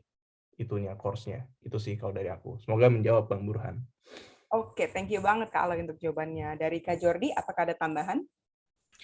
Iya, paling aku selain second ke Aloy punya poin, yang kedua itu adalah sebenarnya I think kayak one value yang bisa langsung di immediately implement ke dunia startup itu tuh adalah kayak project manajemennya di dalam engineering. I think kayak ketika ngebikin semua project kan basically frameworknya tuh ada big picture, terus kita breakdown jadi milestone-milestone kecil kan. Misalnya kayak mau bikin rumah, bikin fondasinya dulu, terus baru bikin rangkanya, baru atapnya, baru dindingnya gitu-gitu kan. Nah, project management ini tuh salah satu tools yang applicable kayak hampir di semua function yang ada di dalam startup, misalnya mau ke product management itu ada sebenarnya project managementnya juga, mau ke bisnis ada project managementnya gitu kan. Nah, dari project management itulah nanti bakal kelihatan petanya selain project management additional skill apa yang diperlukan untuk skill yang mau di apply kayak Aloy bilang tadi. Jadi ketika udah tahu petanya, misalnya dari engineering mau ke product management gitu kan. So kita udah punya problem solving dan project management dari engineering sebelumnya gitu kan. Dan ini tuh cuma perlu dikalibrate untuk masuk ke dalam industri startup. Plus tinggal tambah-tambahin aja sih, belajar tentang product management one-on-one, sprint planning, agile mindset, gitu-gitu, sampai kayak story points, gitu-gitu kan. Jadi yang hal-hal technical skills ini tuh gampang kok di catch up. Kayak in fact aku dulu masuk Gojek tuh tim pertama kalinya itu namanya business intelligence, itu query banget ya. Aku sampai kayak nggak bisa tidur 48 jam karena aku kayak, aduh gue salah masuk ini nih. Karena aku masuknya itu, ini jangan ditiru ya, aku masuk Gojek ada case study, dalamnya itu ada SQL. Aku minta tolong temen aku, kerjain SQL gue bayarin lu makan, jelasin pokoknya nih query-nya apa gitu. Terus aku lolos, terus ternyata kayak kerjanya itu SQL gitu kan. So aku nggak bisa tidur 48 jam karena kayak, aduh ini dosa karena berbohong gitu kan. Tapi ternyata akhirnya ya kebanyakan orang tuh ngerti things kayak SQL itu tuh juga while they're working gitu. Nggak semua orang masuk startup tuh udah tahu gitu kan. Of course bisa belajar dengan resources di luar, tapi ya most of the time apa yang kita kerjakan itu tuh kita belajarnya dari si kerjaannya sendiri sih. Gitu. Oke, thank you Kak Jordi untuk jawabannya. Dari Kak Elin, ada tambahan? Ya, sebenarnya udah dijawab semua sih, tapi mungkin beberapa role di startup itu emang mirip banget sih sama engineering role gitu. For example, kita yang Kak Jordi mention itu project management gitu. Atau mungkin kita juga punya banyak role kayak operation gitu, yang ngurusin supply chain gitu-gitu juga banyak. Jadi mungkin depends on the role-nya juga gitu kali ya. Kalau misalnya role-nya ternyata mirip-mirip, harusnya emang tinggal cari cara gimana caranya masuk dulu ke startup-nya gitu. Tapi kalau misalnya emang role-nya agak berbeda, butuh additional skill gitu kali ya. Misalnya kayak mau jadi software engineer gitu. Tadi ya udah coba dulu ambil course di Revoyu misalnya kayak gitu, atau di Zenius gitu nanti kan. Gitu. Oke, thank you banget Kak Elin untuk jawabannya. Teman-teman mau diingatkan sekali lagi, silakan diisi form attendee-nya di kolom chat dan juga form untuk sertifikat dan form feedback jika ada yang ingin kalian berikan feedback-nya untuk kami. Nah, oke, selanjutnya kita ada pertanyaan dari Bang RJ nih. Thanks ya Jordi, Elin, dan Aloy. Ini shed light banget sih topiknya buat orang-orang yang belum tahu life at startup, kayak angkatan-angkatan atas. Nah, untuk pertanyaannya sendiri adalah agile work mindset, design thinking tuh penting nggak sih untuk diterapkan ketika kerja di startup? Apakah akan membantu untuk kenaikan jenjang karir? Silakan, mungkin kita mulai dari Kak Jordi kali ya. Oke, aku mau underline yang bagian design thinking-nya sih. Sebenarnya tuh design thinking itu adalah landasan yang selalu dipakai sih ketika kita bekerja di startup gitu kan. I don't know about engineering karena engineering experience aku limited cuma 3 bulan gitu kan. Tapi kayak design thinking itu tuh basically adalah metode kayak kita tuh punya suatu problem atau tujuan, terus kita kan sangat gampang ya memvisionate big picture-nya. Misalnya kayak aku kasih contoh, misalnya aku mau bikin Zenius as a platform di mana orang tuh belajar tuh disuguhkan sesuai dengan kemampuan mereka masing-masing, nggak perlu pilih subjek, nggak perlu pilih materi gitu kan. Mereka belajar dikombinasikan aktif dan passive learning-nya dan nilai rapornya bagus atau lulus UTBK misalnya kayak gitu kan. Nah, itu tuh kan baru vision kan. Untuk ke sana itu tuh perlu di breakdown jadi masa sekarang, kayak kondisi platform aku sekarang nih kita nggak punya machine learning misalnya kayak gitu. Then we have to design machine learning yang iterasinya nanti akan masuk ke sana sehingga machine learning itu bisa mengenali oh ini Miju gitu, dia tuh udah jago matematika, cuma dia lemahnya mungkin di kimia dasar gitu kan, jadi next time diajarin kimia dasar gitu. So design thinking tuh sesuatu yang bentuknya iteratif, dan karena place-nya startup juga masih mencoba-coba market kan ya, jadi kayak something yang kita design itu nggak necessarily akan fix di sampai 5 tahun ke depan, nggak kayak gitu. Jadi itu kayak kita ngedesain big picture, tapi at the same time kita kayak ngedefine milestone-milestone kecil sampai ke sananya kayak gitu. So that's really helpful sih ketika mau masuk startup di most of the core function di startup. Oke, thank you banget Kak Jordi untuk jawabannya. Kalau dari Kak Elin sendiri?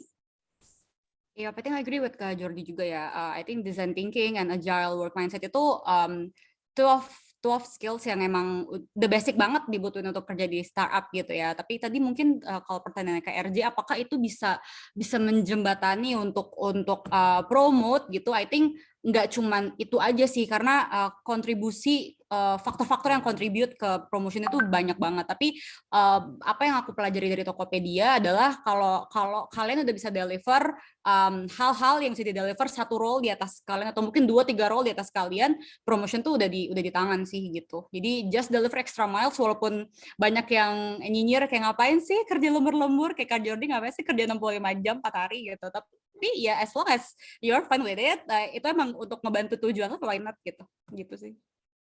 Oke, thank you banget Kak Elin. Nah, silakan nih Kak Aloy. Ini jawabannya dan pertanyaannya sangat luar biasa ya. Mungkin aku mau highlight juga ya bagian agile sih. Jadi kan di product management tuh agile tuh ya dilulukan lah gitu kan. Salah satu prinsip yang aku suka tuh adalah mungkin customer satisfaction gitu. Kalau di agile itu ada 12 prinsip teman-teman. Salah satunya adalah customer satisfaction, dan itu benar-benar ngebantu mungkin di product management dan mungkin di bidang lain juga ya. Karena kan kita harus at the end of the day kita harus bisa solving problemnya target pasar kita kan, customer kita tuh siapa, masalahnya apa gitu kan, dan mengaplikasikan design thinking yang tadi Kak Jordi bilang itu benar-benar ngebentuk sebuah mindset gitu, dan mindset itulah yang dibutuhkan untuk kita bisa mendapatkan jenjang karir yang lebih sustainable gitu. Nanti mungkin hal-hal seperti soft skill, hal-hal seperti leadership dan problem solving itu yang dibutuhkan ketika teman-teman udah ada di managerial level gitu kan. Technical skill itu akan semakin berkurang. Jadi kalau teman-teman baru masuk, mungkin 75% itu technical skill. Tapi ketika teman-teman udah 3, 4, 5, 6 tahun di industri manapun, mungkin di startup gitu ya, I'm speaking for startup perspective, skill-skill yang tadi, soft skill tadi, itu akan lebih dominan dibanding technical skill-nya. Jadi mengimplementasikan design thinking terus agile itu harus banget sih kalau di startup sih, it's a must gitu.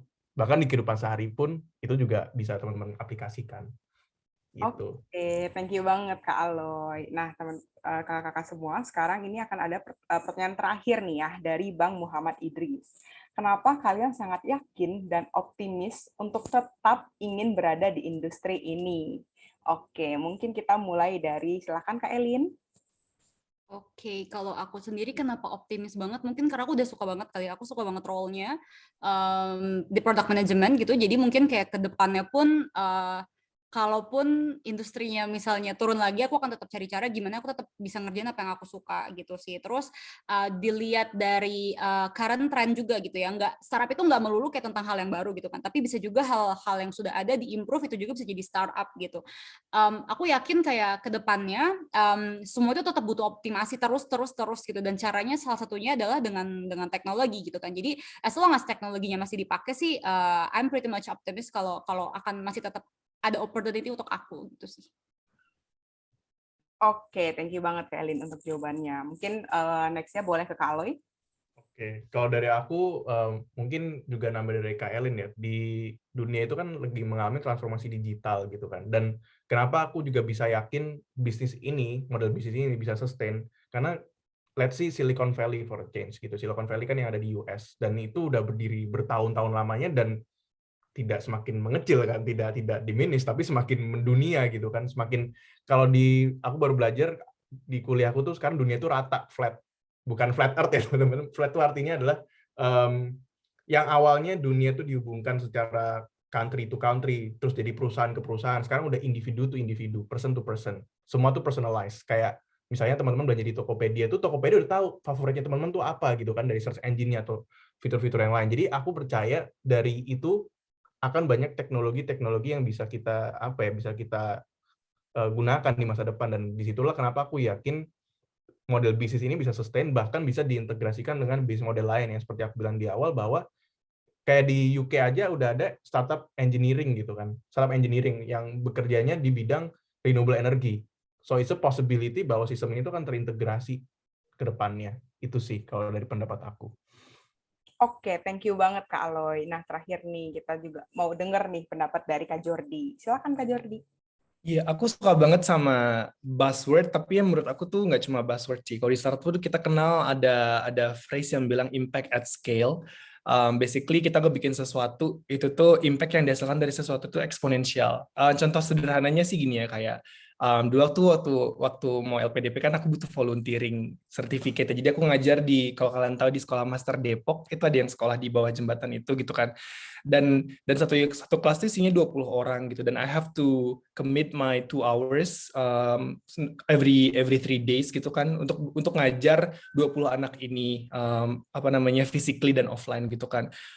Dengan teknologi we can make impact at scale. Sekarang di Zenius kayak aku bisa stream di studio atau di kamar aku gitu kan, dan already itu kayak bisa ratusan sampai ribuan orang yang join ke dalam live stream itu, dan imagine kalau misalnya I have to do it the old way kayak di sekolah master Depok. Imagine berapa gedung kelas yang aku harus bangun, berapa anak yang harus datang commute dari rumah mereka ke situ gitu kan.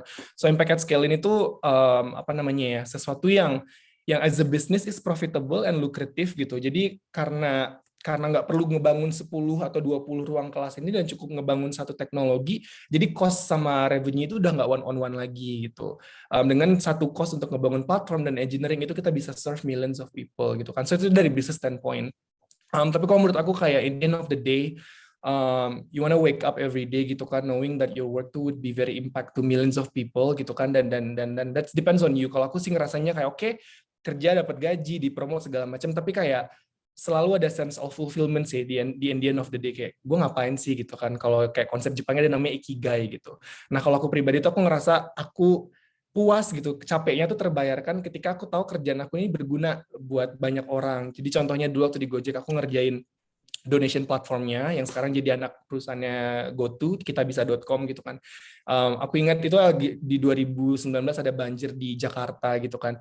Tapi aku waktu itu masih di Sumatera gitu, di Riau kan. Nah, itu tuh kita mau galangin dana dengan satu push campaign dari aplikasi Kitabisa itu tuh kita bisa galang dana 2 miliar dalam satu hari, dan aku nggak perlu berada di Jakarta bawa kotak gitu untuk nyari uang gitu, dan aku in my convenience of my house bisa ngebantu orang-orang yang kena impacted dari bencana. So that's kayak couple of instances di mana definisi impact at scale itu tuh terjadi sih, dan it's a miracle mempunyai teknologi dan ngebikin dunia itu udah nggak ada boundary-nya lagi sih sebenarnya. Oke, thank you banget Kak Jordi untuk jawabannya. Nah, teman-teman, ternyata nggak berasa banget ya. Ternyata kita nih sekarang udah di penghujung acara. Nah, teman-teman semua, jadi jangan ragu, jangan takut kalau kalian tuh mau memiliki jenjang karir dimanapun, maupun itu di engineering field, atau mungkin startup, atau corporate, nggak masalah. Itu balik lagi semua ke kalian, tergantung dengan keinginan kalian, passion kalian, dan yang penting kalian tuh tetap stay hungry gitu. Jangan ragu buat nanya, jangan ragu buat salah gitu, karena melakukan kesalahan itu wajar, apalagi untuk kita-kita yang fresh grade yang baru lulus gitu ya. Jadi teman-teman semua jangan ragu, jangan takut, yang penting percaya diri aja, dan jangan lupa juga buat ningkatin skill-skill atau soft skills kalian atau keterampilan yang akan berguna juga nih kalau kalian mau bekerja dimanapun itu jenjang karirnya. Nah, aku pribadi mau mengucapkan terima kasih banyak untuk Kak Jordi, Kak Elin, dan Kak Alo yang udah mau meluangkan waktunya, mau bagi-bagi pengalaman, tips and tricksnya buat kita semua yang ada di sini. Nah, tak lupa juga aku mau mengucapkan terima kasih untuk semua teman-teman, kakak-kakak, abang-abang yang sudah hadir dan meramaikan acara sharing session Live at Startup Live at Startup di Essential kali ini. Nah, semuanya jangan lupa untuk mengisi absensi, form sertifikasi, dan form feedback yang bisa kalian temukan di kolom chat. Nah, setelah ini aku akan kembalikan acaranya ke Nikita, tapi sebelum itu, yuk kita nonton dulu nih video singkat keseruan dari kakak-kakak speaker kita. Silakan.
Wah, tadi keren banget videonya, kayak bener-bener apa ya, jadi pengen juga nih kerja di startup gitu loh, Kak. Terus terima kasih juga ya kepada moderator Kak Michelle atas kesempatannya. Nah, sebelum acara ditutup, kami juga mengingatkan kepada seluruh partisipan untuk mengisi tautan sertifikat nih yang ada di kolom chat. Dengan berakhirnya sesi sharing session dan juga video tadi, tandakan berakhir pula acara seminar pada kesempatan kali ini. Terima kasih kepada seluruh partisipan yang telah menghadiri seminar Illumet FTUI pada sore ini, dan terima kasih kembali juga kepada para narasumber, terutama kepada Kak Karlina, Kak Jordi, Kak Alo yang telah menyempatkan waktunya untuk berbagi informasi serta pengalaman dalam meniti karir di dunia startup, dan juga tadi sempat jawab-jawab tentang mitos dan fakta mengenai dunia startup. Semoga informasi-informasi tersebut dapat menjawab rasa penasaran teman-teman yang ada di rumah dan memberikan kebermanfaatan juga bagi teman-teman. Nah, terima kasih juga kepada Kak Michelle atas kesempatannya sehingga seminar hari ini dapat berjalan dengan sangat baik dan juga sangat menarik. Nah, sebelum aku resmi menutup acara pada sore ini, izinkan aku juga memberikan beberapa informasi terkait tema yang dibawakan pada webinar beberapa minggu ke depan. Mungkin